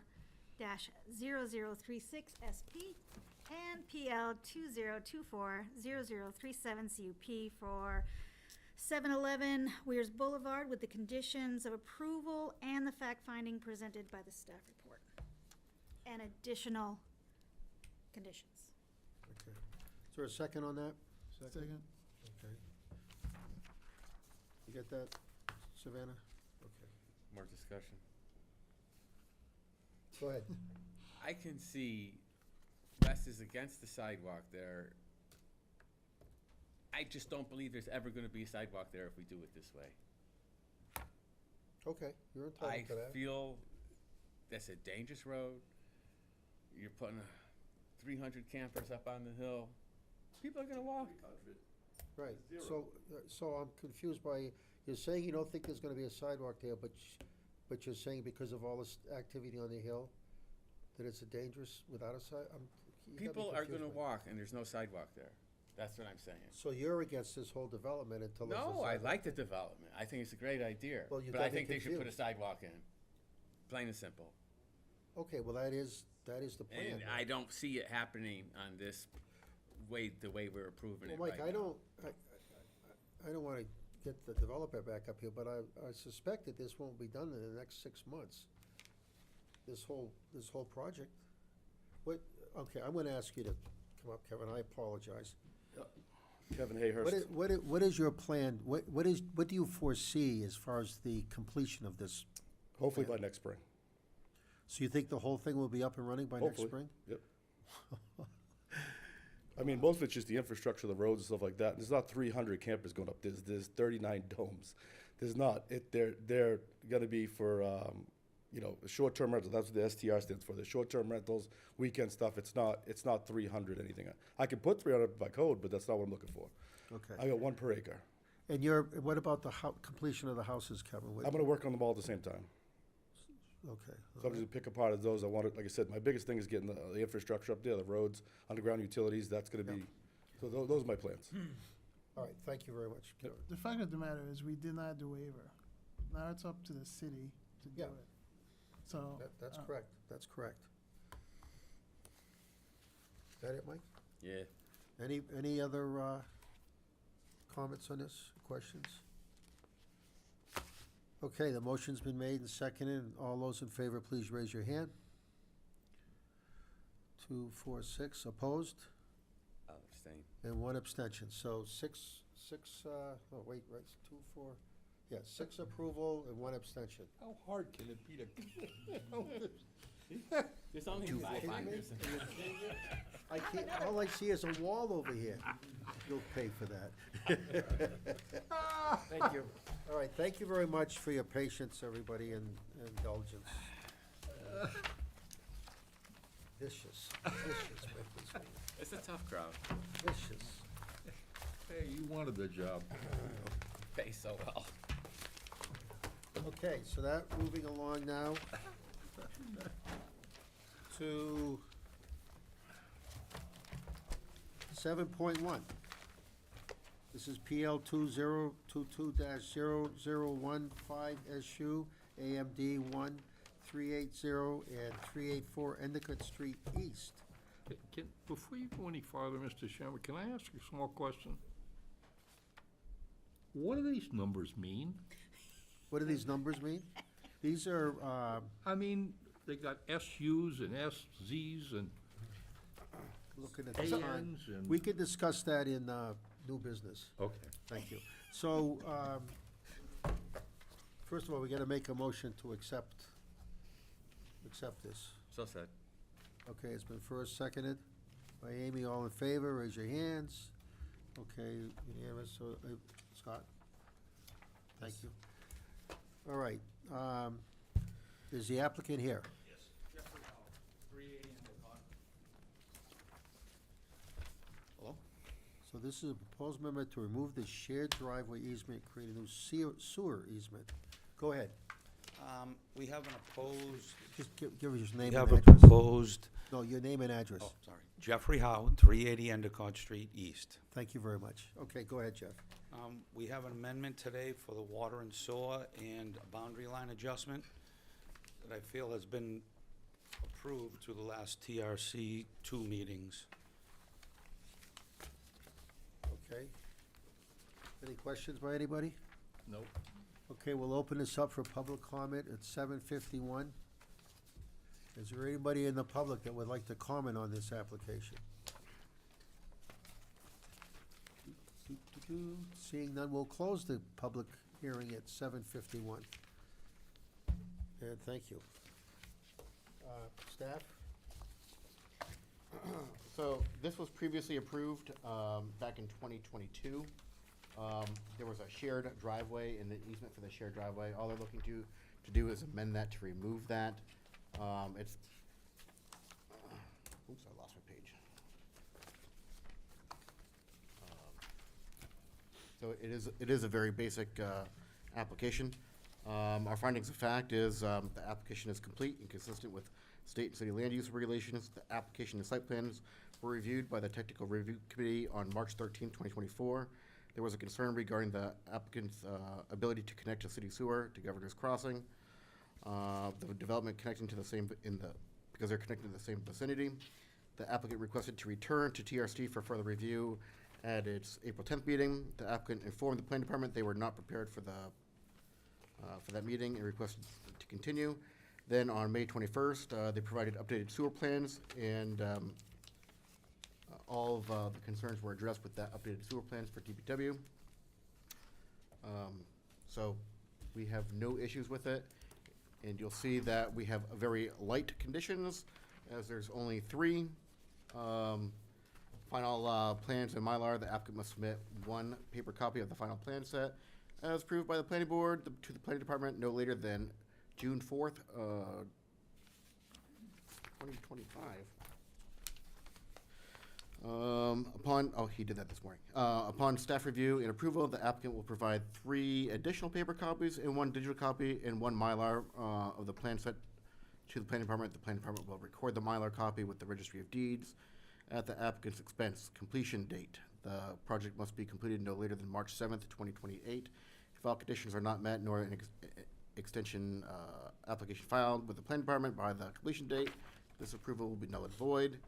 And prior conditions, all other conditions from the March 1, 2022 notice of action shall remain in force. Okay. Any questions? I'll entertain a motion. Do we need to open? Say that again? Do we need to open discussions with public? We already did that. Oh. It was that quick. So I'll entertain a motion here. I'd like to make a motion that we approve application PL 2022-0015SU with amendment 1 for 380-384 Endicott Street East with the conditions of approval presented in a staff report. Is there a second? Second. Thank you. Again, any more discussion? All those in favor, raise your hands. It's unanimous. Thank you very much. Thank you.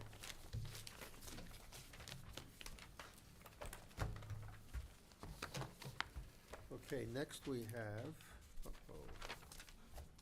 have a sheet here. Here, Chair. Okay, I got one. Thank you.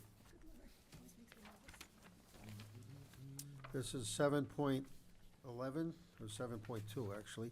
PL 2024-0055SP and PL 2024-0056 CUP, 11 Mechanic Street.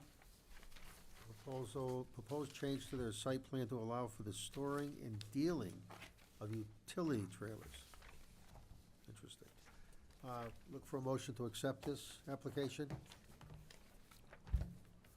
So said. Okay, second, Amy, somebody? Second. Seconded by Scott, okay. All in favor, raise your hands. Okay, it's unanimous, thank you very much. The applicant is right here. Just need a name and an address, please. Yes, my name is Susan Turcott, 11 Mechanic Street. Calvin Dunn III, 11 Mechanic Street. Okay, thank you. Go ahead and make your presentation, please. Oh, I get to go? It's you, all you. So basically, as many of you know, I own an excavation company, and I've been buying and selling equipment for the past 20 years. We're looking to basically take it to the next level. We're looking to start dealing with, utility trailers and that type of stuff. We've already sold a few to get our feet wet. Biggest problem that we're running into is the titling issue. So if I was a dealer, I would be able to sign titles over directly to customers. rather than Susan having to run down to Concord. She's got to title everyone into our name, and that way there we can, we're just trying to eliminate a step. So, that's all we're trying to do. Look at the gasoline going to Concord. It's awful. Right? Are you Never the mind folks on the traffic. top of the hill? We are, That big, oh, yeah. Right behind Canton. we are. Yep, okay. Now I know where I am. I wave to you every time I go by, but I know you're not We wave watching back me. as well. There's that ass, never mind. Wow, tonight is. He started to say something else. Yeah, I decided to clean it up. You guys gotta learn to get along. Yeah, well, we can't. We can't. So we're already zoned commercial, there's no change in the land, there's no change, it's literally paperwork type thing, just to be a dealer.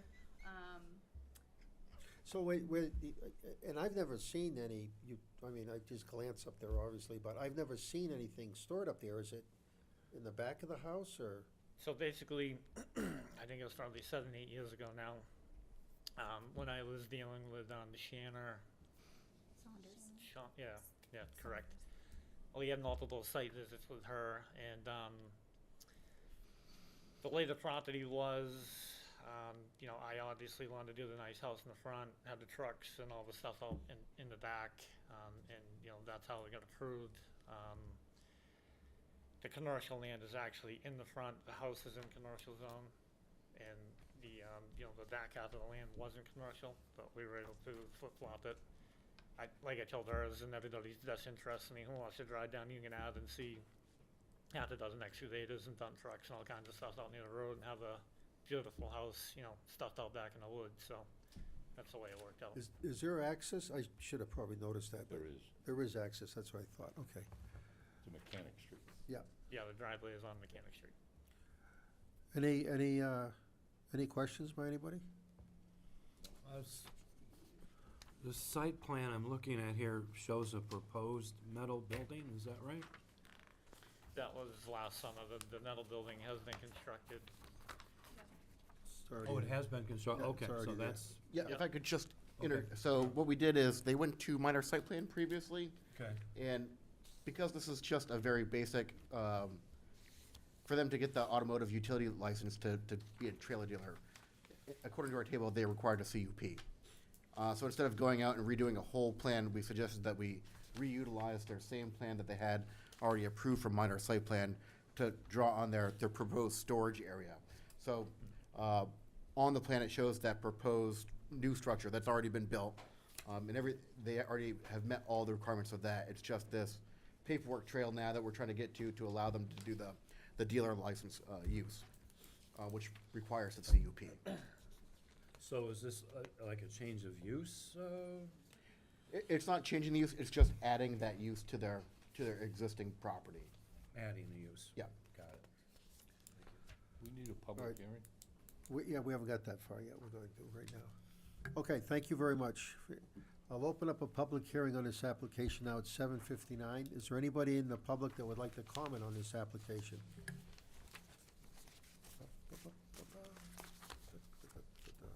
Seeing none, we'll close the public hearing at 8 PM. Okay, go ahead, staff. So we had the following findings of fact. The application is complete and consistent with state and city land use regulations. The application and site plans were reviewed by the Technical Review Committee on May 21st. The comments have been incorporated into the conditions of approval, which you see is very light. It's just the paperwork trail of, we've shown that they have a proposed 4,800 square feet of use for the trailer dealership, and they're just delineating the required 2 parking spots for that on their plan. It's very basic, so it's just the plan revision to, the applicant must provide a revised site plan depicting 2 parking spots to be utilized by customers. Parking spots must meet city, state, and federal standards. The revised site plan must be submitted to the planning department for review and approval within 90 days of planning board approval. I'll entertain a motion. I'd like to make a motion that the board move, or I will move, board approve application PL 2024-0055 SSP and PL 2024-0056 CUP for 11 Mechanic Street with the conditions of approval presented in the staff report. Is there a second? Seconded by Amy. All those in favor, raise your hand. It's unanimous. Thank you very much. And another comment, always enjoy your lights there for Christmas and New Year's. You guys do a good job with those. So thank you.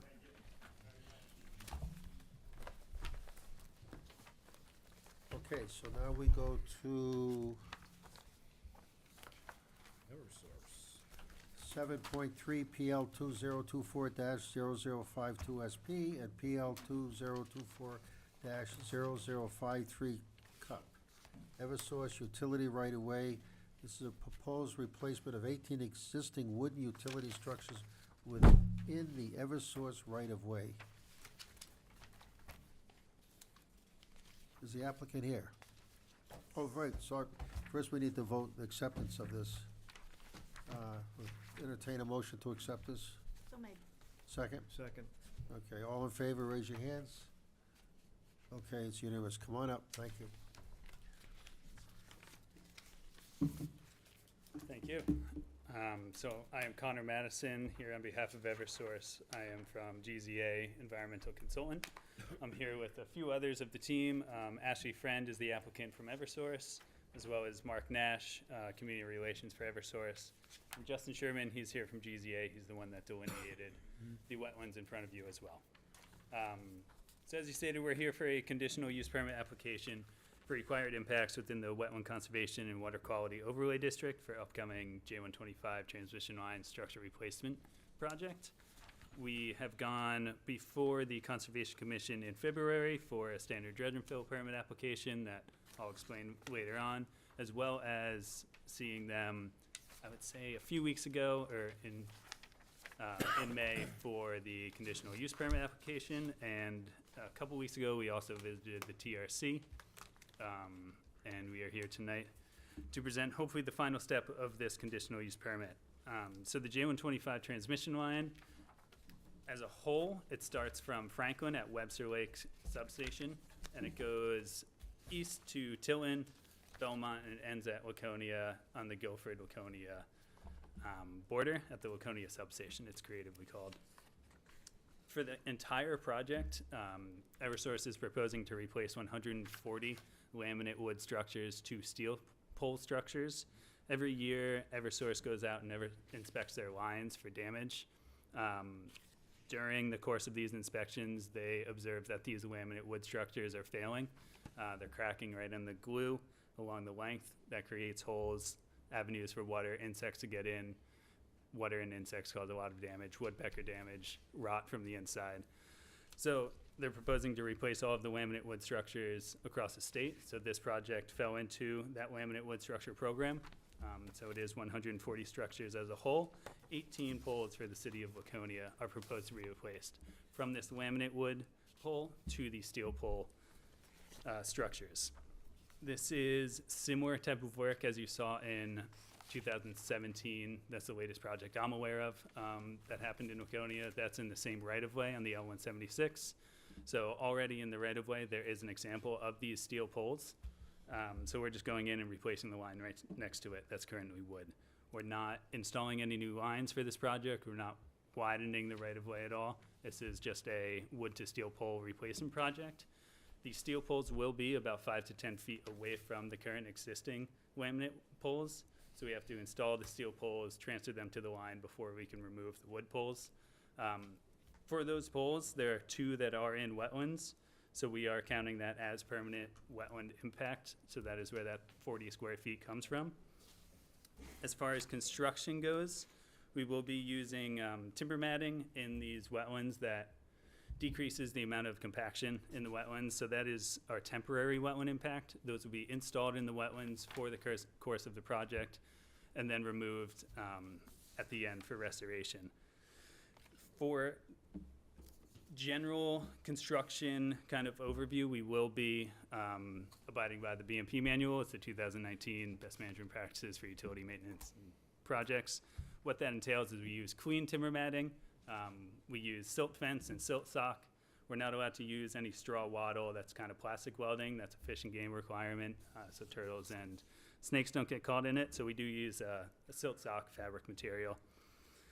Additionally, we have a lot of permitting for this project.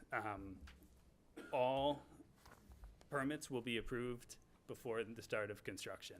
The big one that we're waiting on right now is the standard dredge and fill wetlands application. So we submitted that in late March 28th, to the state, and we're still waiting on approval for that. We're estimating approval to be around November, so that'll be the longest time lead. We went with the standard dredge and fill after talking in length with the state about the best permitting nexus for this project. Because it's so large with so much temporary wetland impact, we are going with the standard dredge and fill. We also have an alteration of terrain permit, so that's for uplands, as you've heard about previously in the night, over 100,000 square feet for AOT. For that, the uplands impact, we have a 16-foot wide gravel road that we're proposing through the right-of-way in the uplands.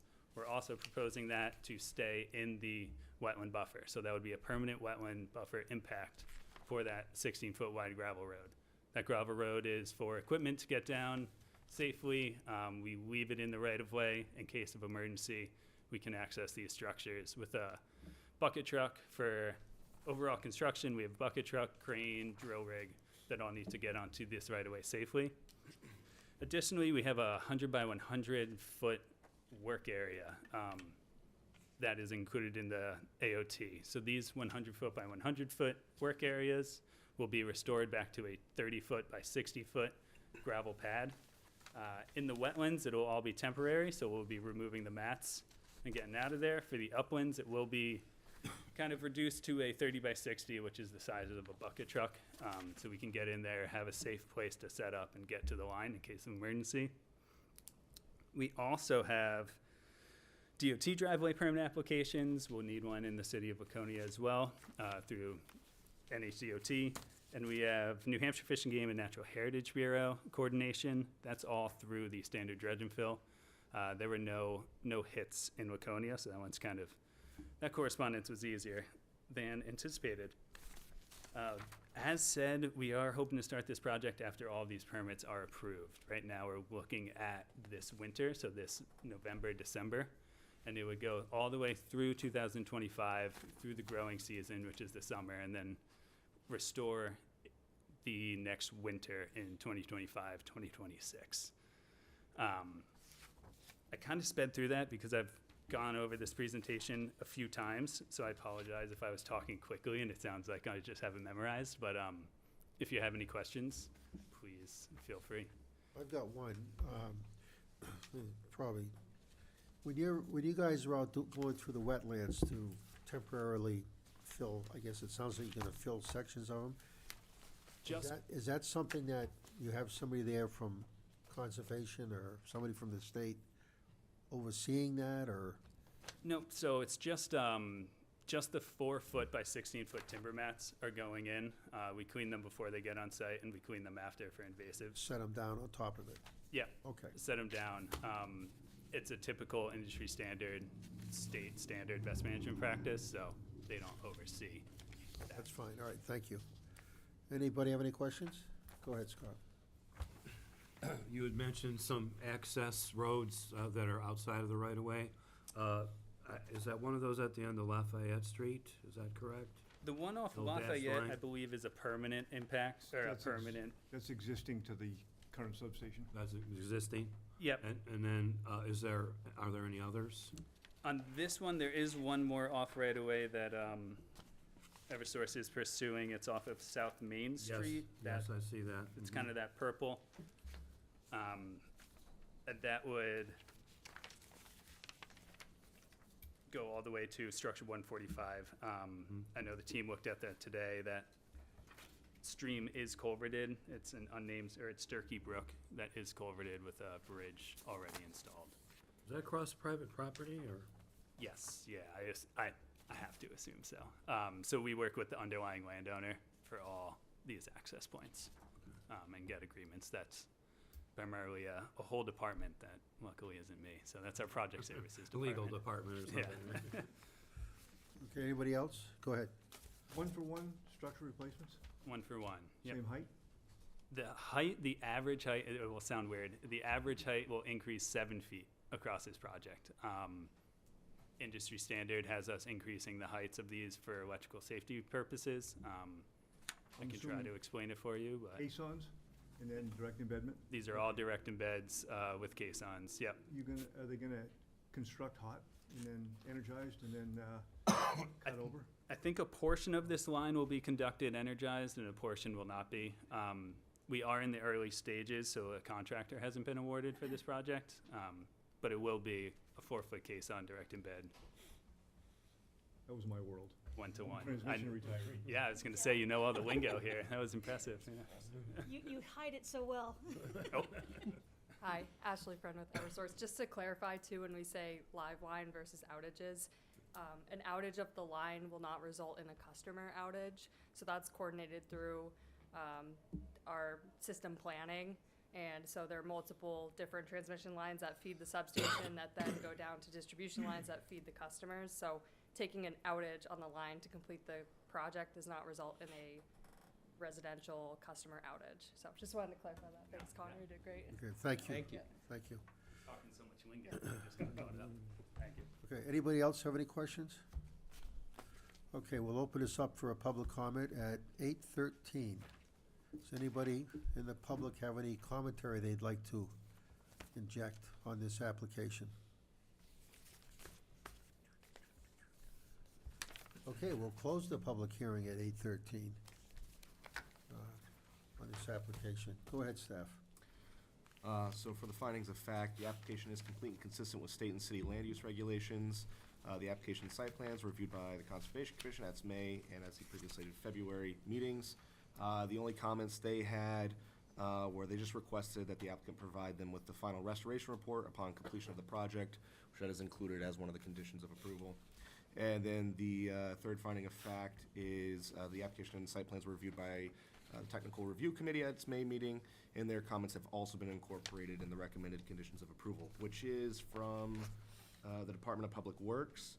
The only concern they had was any impact to city roads by the construction traffic, and so they requested that the applicant place into escrow an amount to cover all wear and tear caused by construction traffic to city roads. And of course, they're agreeable to that. Yes, so I've reached out, our contact there was Nate, the assistant. So I reached out this morning as well. We have been working with him. I supplied him plenty of plans, so we're just waiting on that exact amount, and then we'll move forward. Okay, thank you very much. Any questions of the staff? Anybody? Well, I will entertain a motion then on this application. I'd like to move to approve applications PL 2024-0052SP and PL 2024-0053 CUP for PSNH right-of-way easement with the conditions of approval presented in the staff report. Is there a second? Second. Seconded, okay. Any discussion? All in favor, raise your hands. It's unanimous. Thank you very much. Thank you. Okay, we have one left. I'm patiently waiting. This is 7.4, PL 2024-0063, Cup 700 Elm Street. Proposed construction of a structure over an outdoor kitchen that is located within the wetland buffer. Would the applicant please come on up? Accept the application. Oh, yeah, we gotta accept it, thank you. I was moving right along here. No, Make a go for it. motion to accept this application? Oh, Was that yes? no, sorry, never mind. Okay, looking for an a motion to accept? I move to accept application PL 2024-0063 CUP for 700 Elm Street as complete with the findings of fact as presented in the staff report. Wow, that was a complete motion. It's right That's the there in most front of me. complete we've My- had my all night. planning Is there a department second? take good care of me I here. can see that. Is there a second to that motion? Second. Okay, it's been seconded. Thank you. Go ahead. Good evening, my name is Mark Nato. I live at 331 Shore Drive in Laconia, and I represent the owners of the property, Alexander and Jenna Joy. They're proposing numerous renovations to their property, one being a 23 by 16 sunroom addition and also an outdoor kitchen that they'd like to have a structure over the outdoor kitchen. I applied for a building permit. The building permit was granted with the exception that we obtain a conditional use permit. At the time, it was unknown to me, but we actually encroach into the wetland buffer by 25 feet. So that's why we're here. Is that encroachment's gonna be with the actual building? It's not a building, it's a, The overhang? it's only a roof structure over the outdoor kitchen. But the kitchen's in the 25-foot setback? Is that what's Correct. going on now? And the kitchen consists of what? Just tables and chairs and a stove? My understanding is they're gonna have a propane grill, seasonal water facility, sink with drainage, hot and cold water that will be tied into their existing house, an outdoor grill, and then table and chairs. Probably, a mini fridge, that type of thing. So like an outdoor barbecue Correct. Correct. for the friends On a, and neighbors, okay. on a slab? It would be patio blocks. But that's not there now. But that's the existing? That It's doesn't not there exist now. now. And so the blocks would be permanent. They're not gonna take those up in the winter. They're actually improving the whole outside terrace area in the rear of their house. And part of that would consist of new concrete pavers, if you will. Yeah. And then within that area, we would have 6 posts with this roof structure over their outdoor kitchen facility. Oh, got it. Thank you very much. If I may, Mr. Chair. Go ahead, Scott. The, the application indicates that they're looking to construct a roof over this outdoor kitchen. The site plan I'm looking at includes a lot more than that. There's a spa and a proposed barn, beach area. That is, that's a plan that was submitted, that is future. What I know, what I'm involved in is the 23 by 16 sunroom addition that I think is clearly defined. Mm-hmm. The roof structure, 15 by 17 roof structure over the proposed outdoor kitchen area. And on a separate building permit in the front of the house that's has nothing to do with the wetlands is a 3-car garage, 26 by 38 detached garage.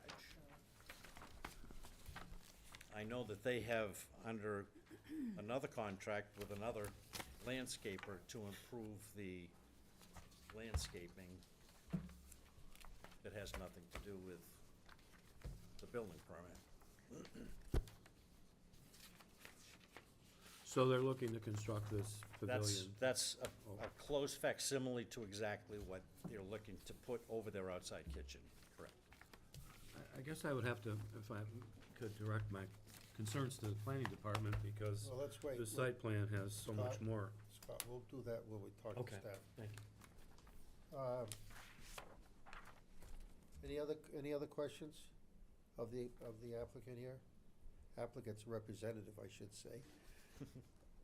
I have a question. So adjacent to this patio, I see a lower patio. Is that gonna be a patio service made out of pavers or something like that? That's my understanding. So that's a solid surface alongside this outdoor kitchen. Not quite. If I could address the board for just a moment for it. So, everything the applicant is doing is allowed with the exception of the structure, the roof structure, within a wetland buffer. Okay. So they have permeable pavers that they're using, and they're doing landscaping, which is already allowed within the wetland buffer. Okay. So the only reason that they're actually here is they got that roof structure, and there's some footings that are gonna go down. Yep. That So we're requires a, We're talking about 6 posts. right, we're talking about 6 posts here. That there's footing structures, and that just happens to fall within the wetland buffer. Okay, and it doesn't matter that the roof is covering something, because the ground's already covered by the patio blocks, correct? But those are permeable and But those are permeable, so could have. only because he needs a building permit to put this up, he is here before the board. I got for- you. Yeah, I got you. because everything else is an allowed use. It's already done, okay. Well, that simplifies it, I would think, for everybody. Any other questions of the applicant here, before we dig into the staff here? All right, I'm gonna ask for public comment, seeing that there's nobody in the room, this is a good one. So, we'll open it at 8:22:30 and close it at 8:22:35. Thank you all. Okay, now we have, go ahead, for questions for the staff, go ahead, Amy. So, Conservation Commission, what was their take on this? Do you wanna hit that, Tyler? Sure. So, at the Conservation Commission, the applicant was not present to answer their questions. And in the findings of fact, you know, we have noted their comments that they had made to the planning board for you guys to consider.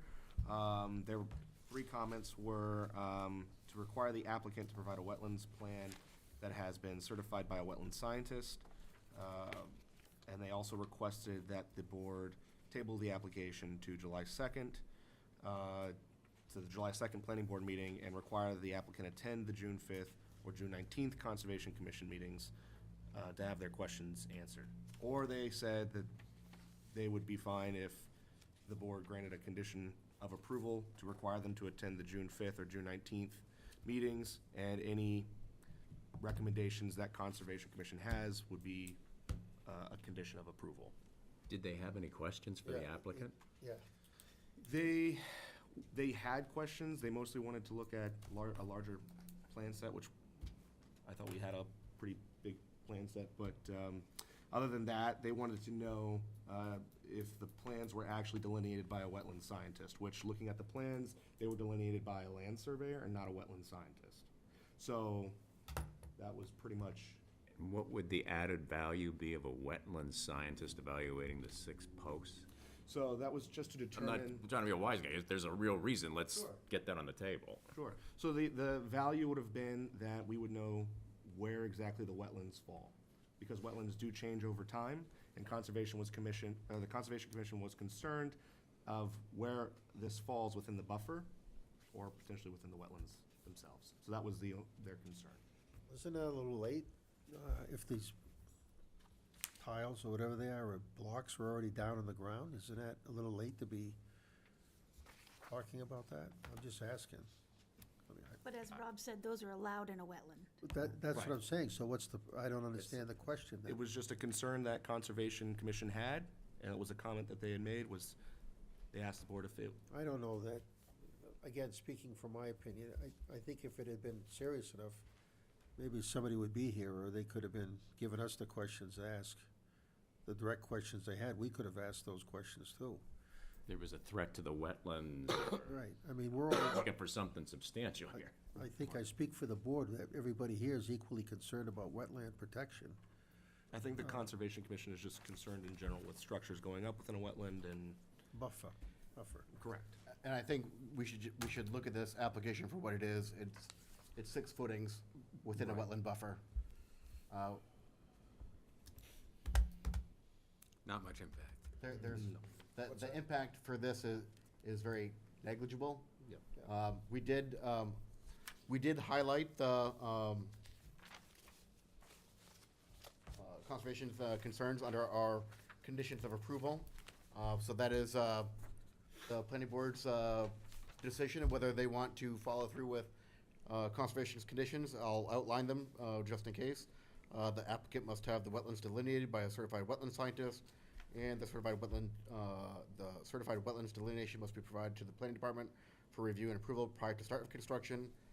and the applicant must attend a Conservation Commission for review and comment following the certified wetland delineation prior to start of construction.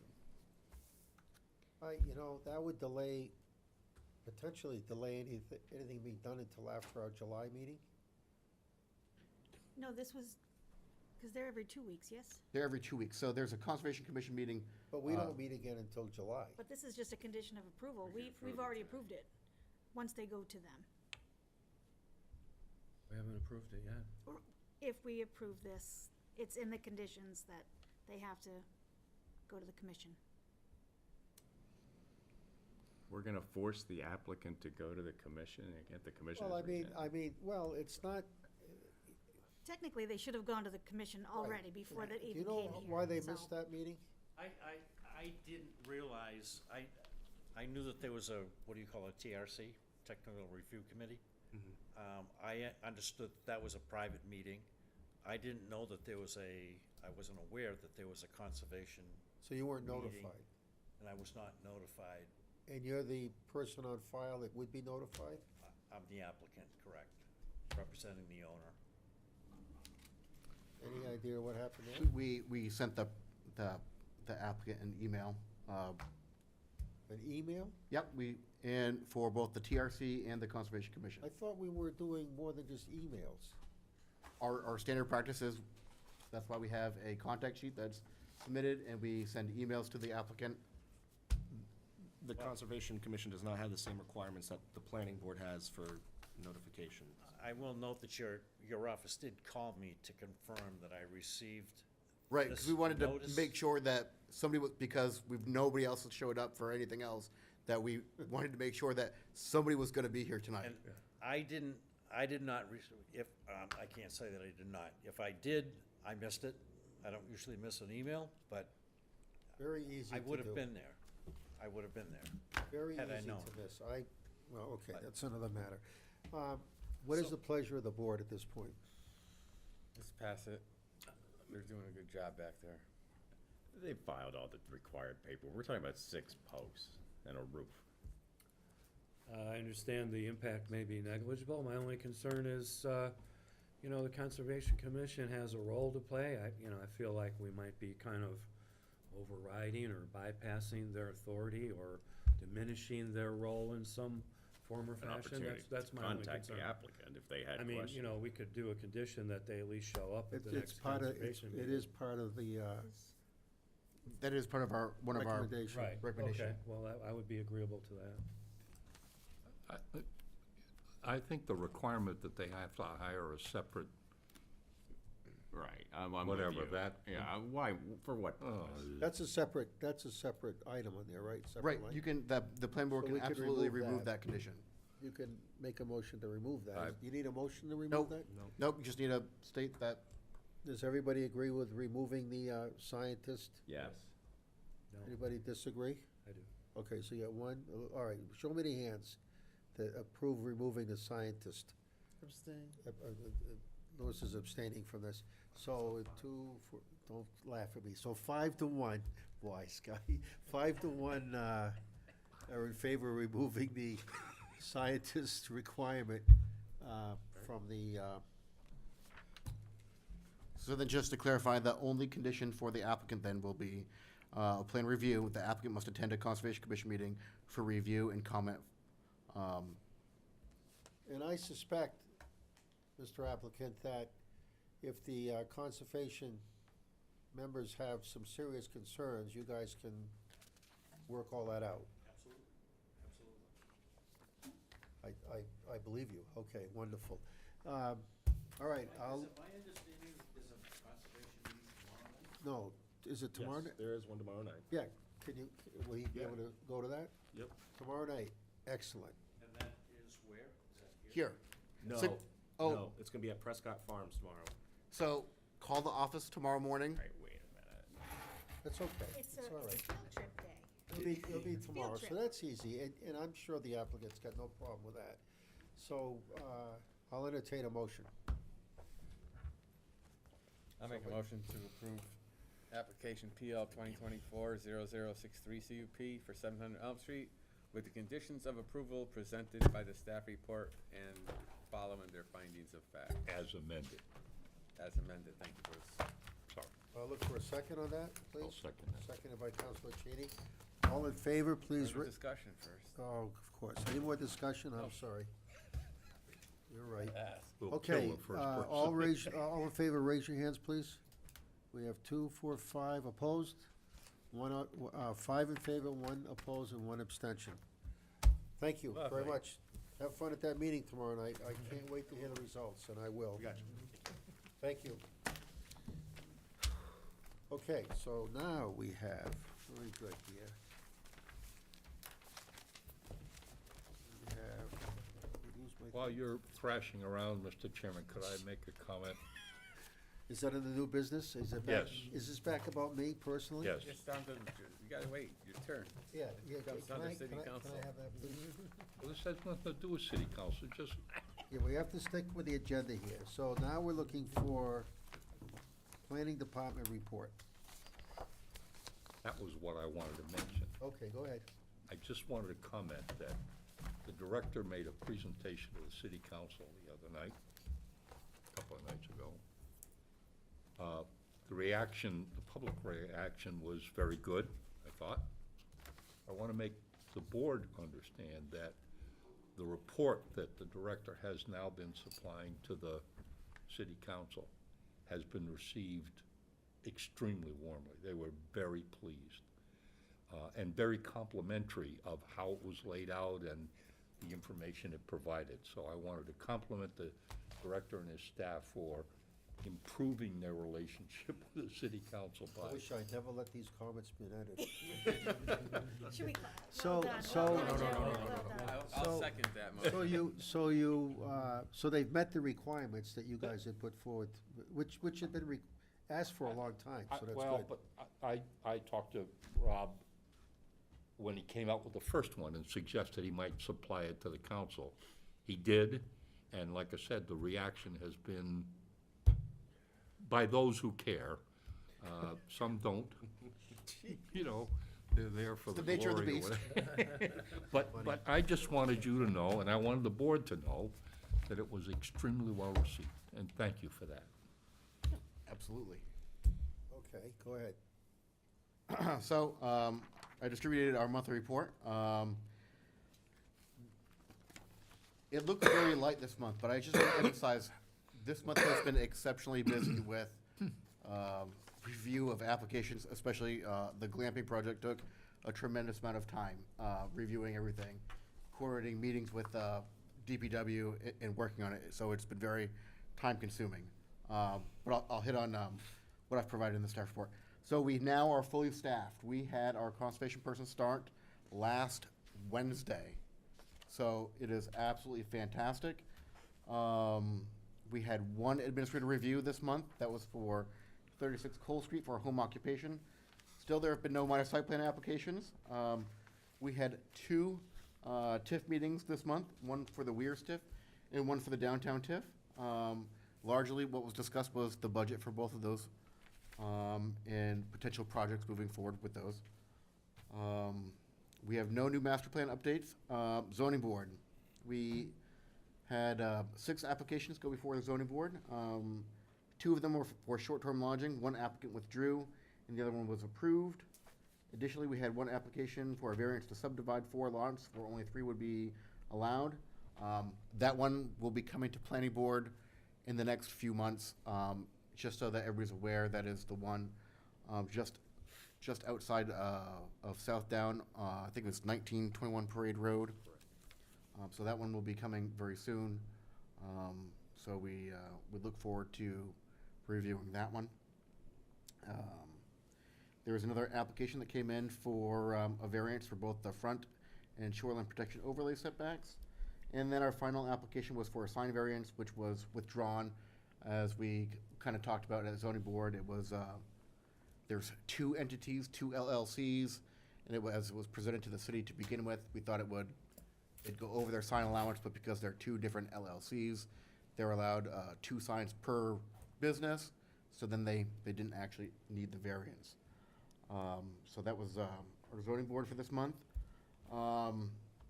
our department priority list. I have some updates next to some of them.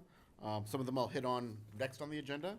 We have our planning board rules and procedures. I'll touch on that at the next one. Our impact fee review. We had some money that was approved for an office renovation in the planning department. We went out to bid for it, and nobody was interested in doing our little project.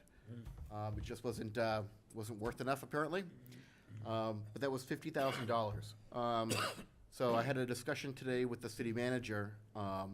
We've kind of been looking at impact fees, and we asked if this was something we could take our office renovation money for and put towards an impact fee study, which we would hope that we could fix some of these sidewalk issues with that impact fee. That we could incorporate an impact fee for sidewalks for every development.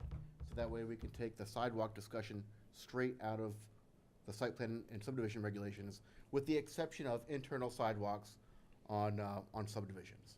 So everything else would be managed with that impact fee, which would be an easier process. So let me get this straight. So you're saying that instead of the developer taking X amount of money and putting into the sidewalks, it would come out of an impact fee? Correct. So the benefit of doing it through this process would be you're paying for sidewalks into a general fund for sidewalks for capital improvements. So instead of having it for the subdivision, you're having a general impact fee, and then it can be utilized citywide as opposed to a site-specific. But does that mean less money for other departments because all of a sudden money's No, going no. to be an increase has to in reflect the that. impact fee? So the study will have to come back in, and they'll review our current structure and how everything's broken down, and we'll add in the street and sidewalks for that calculation. So that would mean a higher impact? So it would fee. be a higher impact fee. Same result? then? But it would be the same result, except for they would be paying the city for the sidewalks. And we could use those monies instantly anywhere in the city as opposed to site-specific. That would be outstanding. So that allows us to grow our sidewalks where it makes sense the most. Yeah. Or where it's needed the most? Or where it's needed the most. So it provides us a lot more flexibility, allows us to maintain sidewalks better. It's an overall better process. So I talked to the city manager about it today and what we would have to do to reallocate those funds. So today I submitted a letter to him to request that, and I believe he's gonna take that to city council for them to review. So that's kind of what we're looking forward for impact fees. Another, So yeah. that would include retroactively the No. stuff we have in escrow?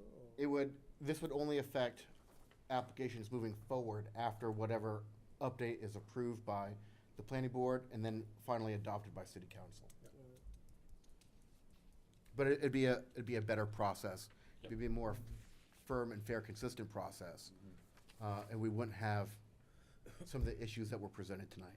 Well, the only issue I saw tonight was somebody wanted a waiver and either you. This eliminates the waiver. Right, that's what I I'm think saying. that's perfect. Right, so we wouldn't do waivers anymore. You're doing a subdivision, you got Right. internal roads, you put your sidewalks in.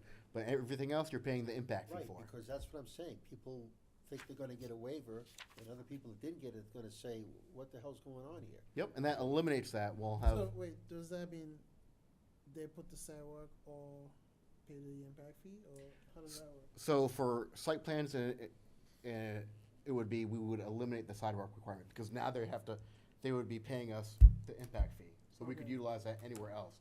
But for a new subdivision that was coming in that didn't have sidewalks, like, for example, Governor's Crossing. Governor's Crossing, when they're putting in their streets, they still would have to put in the sidewalks. Okay.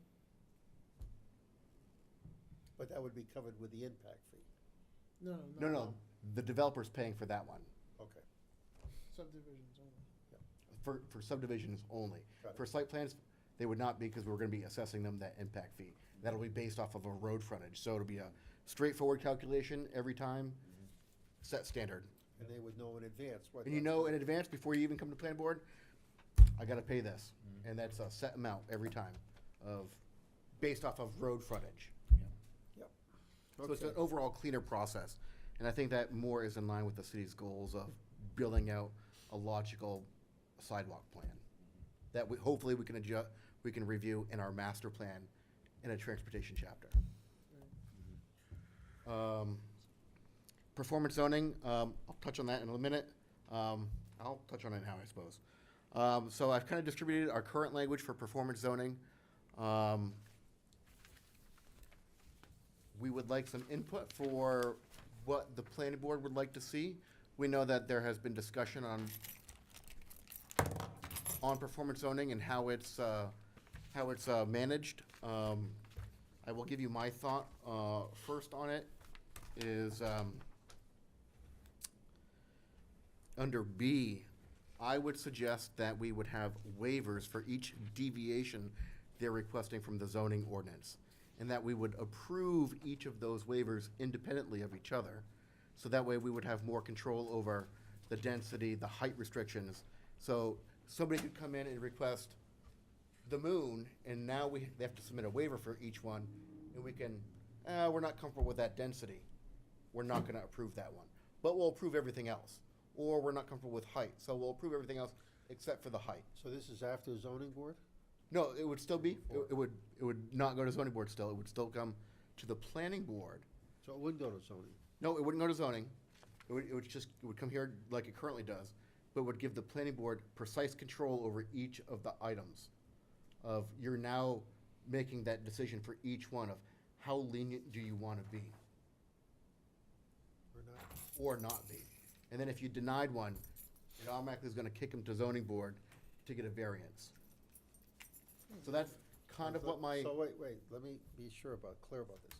So if we deny something and it kicks it to zoning and zoning approves it after we've denied it, then what happens? That's it? So how it would be is you would not be denying the entire CUP, you'd be denying a waiver. That's correct, but then that waiver would go to the So zoning? then the applicant would have to go to the zoning board to either get relief or amend their plans to follow the planning board's approval. But if they got the relief from the zoning, that's the end of the story? That's the end of the story still.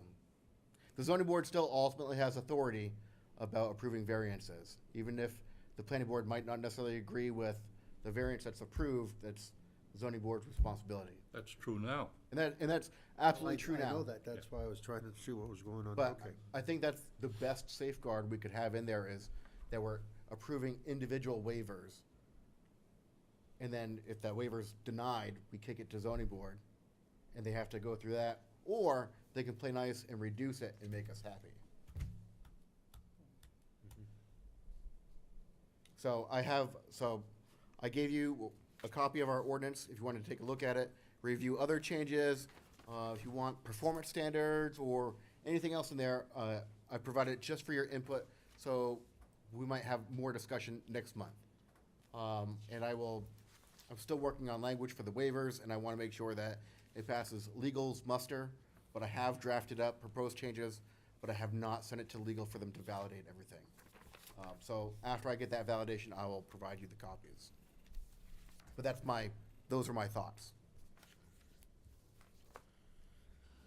And let's see. Sidewalks, kind of already discussed that one, how we're looking to manage our impact fees. Our sign ordinance, Scott, our zoning tech, he has been diligently researching other communities and our current standards and what we should be doing with signs.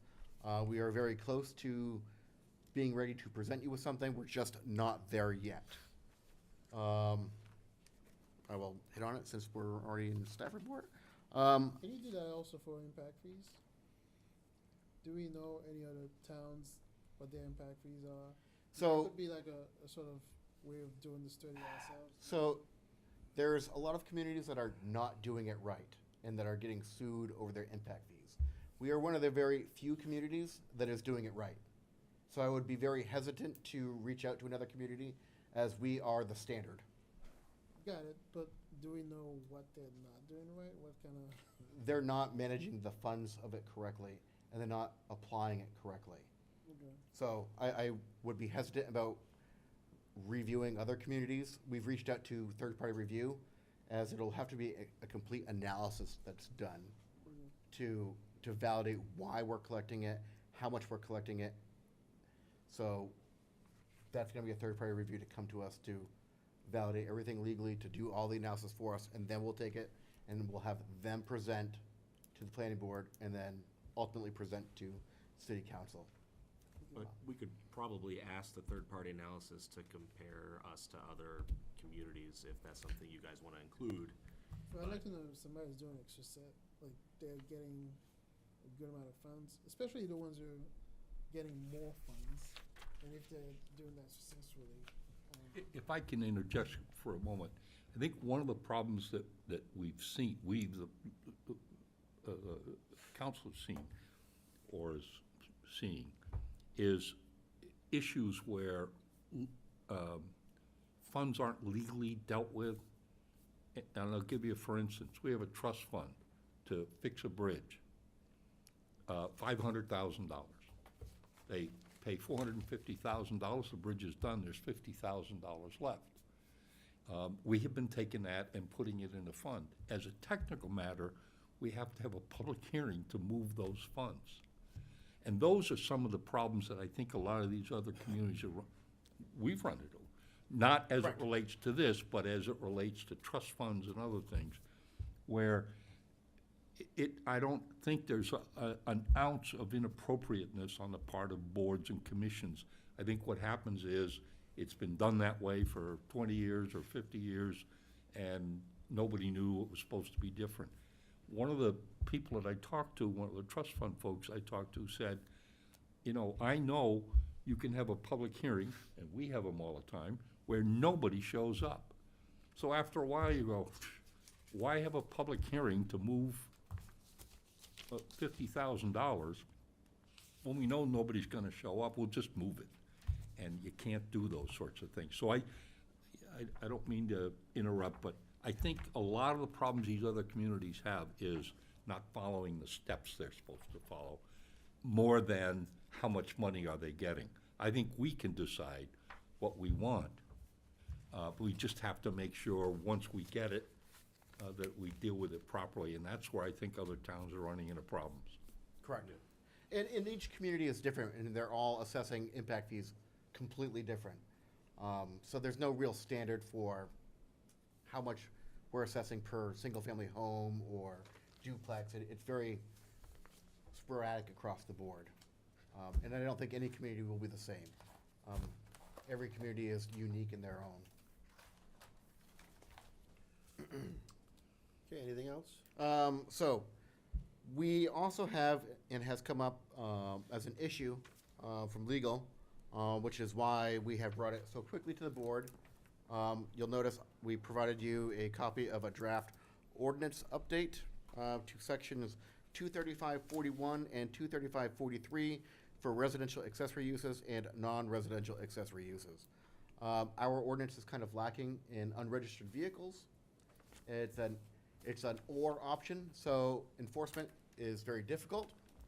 You could have a property John Doe Ave, I'm just making up an address, and say they have 50 unregistered vehicles, and we are taking enforcement action on them, and then they register all 50 vehicles, but they're still not inspected and still can't drive.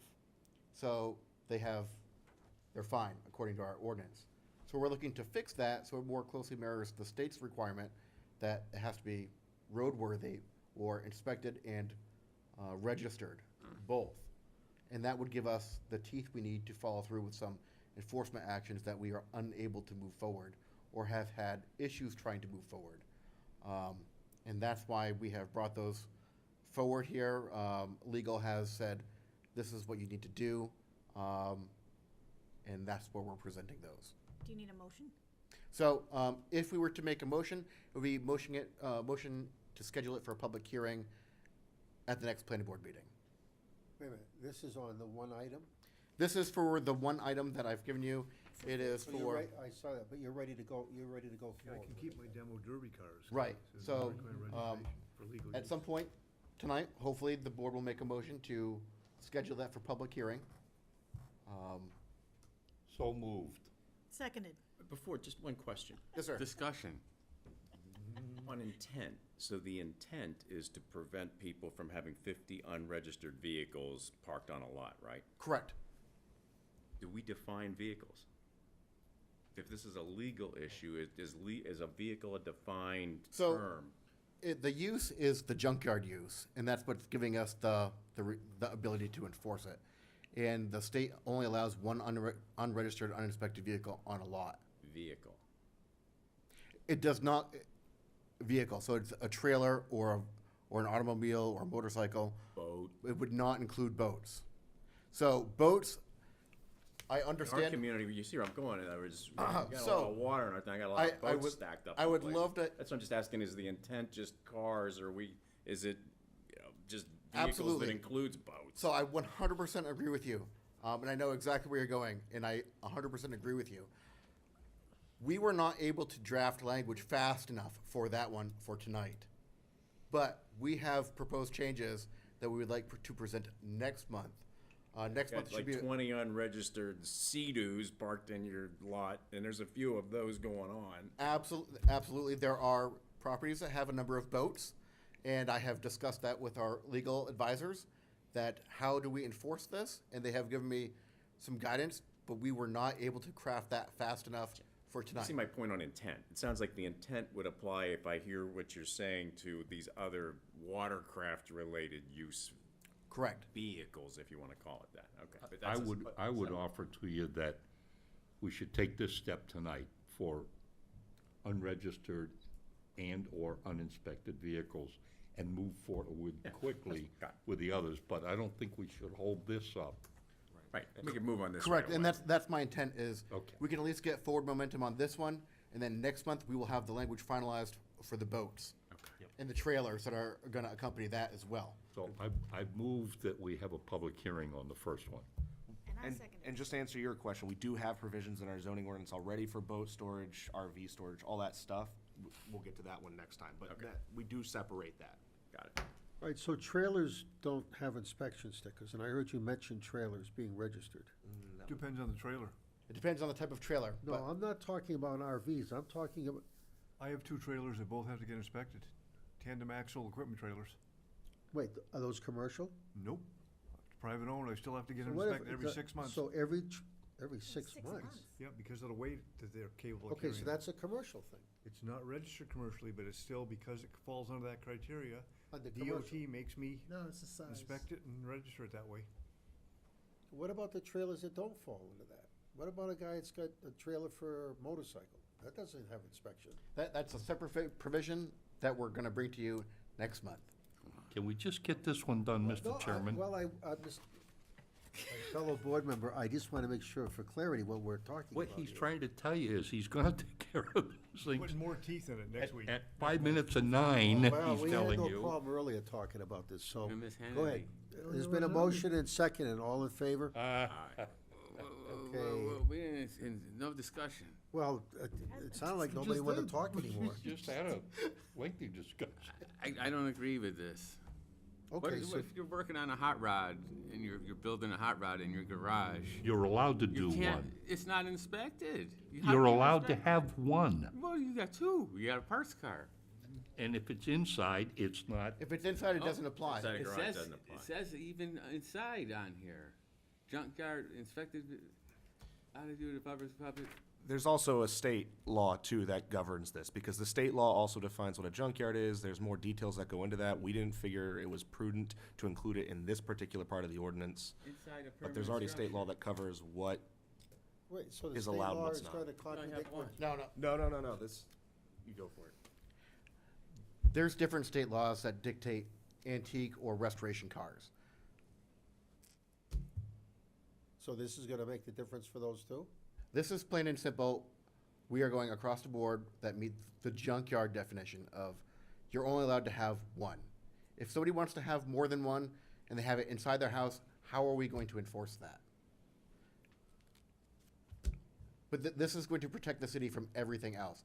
We can't protect everybody from every condition or every what if. But this is the best situation that protects the city and the residents from having a property that has 50 of them or 10 of them or any number that you can come up with. 2 or more. 2 or more. 2 or more. Unregistered. Unregistered. Uninspected. Right now, it's unregistered. What they're saying No, I is, got that, I got that. It has we to be have inspected. someone in Ward 1 who I'm well went and aware. registered every car. I'm well aware of the situation, so, okay. So what they're trying to do is add the inspection, which, by the way, is state law. State law. Go ahead, Mike. I can't agree with it. Okay. I don't agree with it. What if you have a hot rod and you don't want to have it inspected? You don't drive it on the street. You bring it to the drag strip and race it now and then. You're allowed to have one. Yeah, that's not enough. Outside, right? Outside. That's not enough. For a car guy, this one is not enough. Then he has to find a piece of Then commercial you find property a to storage do it. facility to put Storage it in. facilities all over Yeah. this area. I mean, what do we want the character of the city to be? What do we want to promote? Do we want to promote junkyards? I mean, that's the real question is, what do we want in the city? What are we trying to protect ourselves from? Could you make it, no, because then, never mind, forget it. Move the question. Any other discussion on this? Okay, all in favor, bring it to a public hearing in next meeting, raise your hand. Opposed? Okay, so it was 2, 4, 6 to 1. Thank you. Hate when that happens. Huh? Well, I don't vote, so. All right. It would've been 6 to 2. We have, we are working on updating our fee schedule. We're doing some analysis of that. That is a work in progress, not ready for prime time yet. We have been working with the city attorney and DPW on how we move forward with unaccepted private streets and issuing building permits on those. So it's a work in progress, and we're trying to make sure that the process that we have and we're following meets the intent of the law. And there might be some changes to the zoning ordinance that would be required of us, and policy adoption by the planning board, and then to further move those to city council to make sure that we're approving building permits on unaccepted roads and private streets the correct way. So, There was an article in today's Union Leader about plantation in that lawsuit. so we are working with legal on corrective actions. So it's forthcoming. That might be ready for next month, or we might be waiting for the following month. Since we've already touched on it, and I said I'd move on, I'll cover it since we covered everything else. Our planning board rules and procedures. We talked about it last month. I gave everybody an opportunity to review it. I did not hear any feedback except for the one comment that we wanted to end the meetings at 9 PM. So long, everybody. Yep. We got 1 minute. I mean, we're on par with that tonight, so we're looking pretty good. So if the board is ultimately happy with this draft rules and procedures, I would like to see if we can schedule this for public hearing next month as well. Yeah, we can. So that way we can adopt this, and then once we adopt it, we can work on creating our master plan steering committee. Do we need to make a motion on that? Sure do. I'll entertain a motion. It's been by Bruce Cheney, seconded. All in favor, raise your hands. Unanimous. Perfect. Okay. Ooh, I lost my agenda yet again. There you go. Oh, there it is. 9 o'clock. Shut up. Miraculously, that's all I wanted to talk about. I have a quick question for you. Short-term rentals. Is there a database where the average homeowner can look it up to see if? There is not. So the best option I have is to call us, and Scott will give you a good answer, or he'll give you an answer that you don't like. Okay. But that's what I got.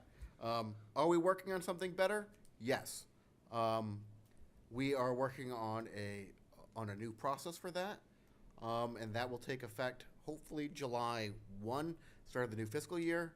We wanted to track applications and everything a different way to go by fiscal year as opposed to by calendar year, which will give us a better, from my perspective, it was a better number games for my budget, so I could make my budget look better. That's the truth of it. I wanted more money.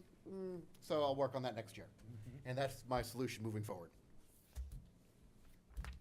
I have a new one 2 houses over, and they were here this weekend, cleaned the place out, made a huge pile of trash out front, never put it in a trash can, and the crows got in it, so I spent 2 hours today picking trash up. But I put it back on their front porch. I'm sure they appreciate that. But always, Scott loves those phone calls, especially first thing in the morning at 8:30.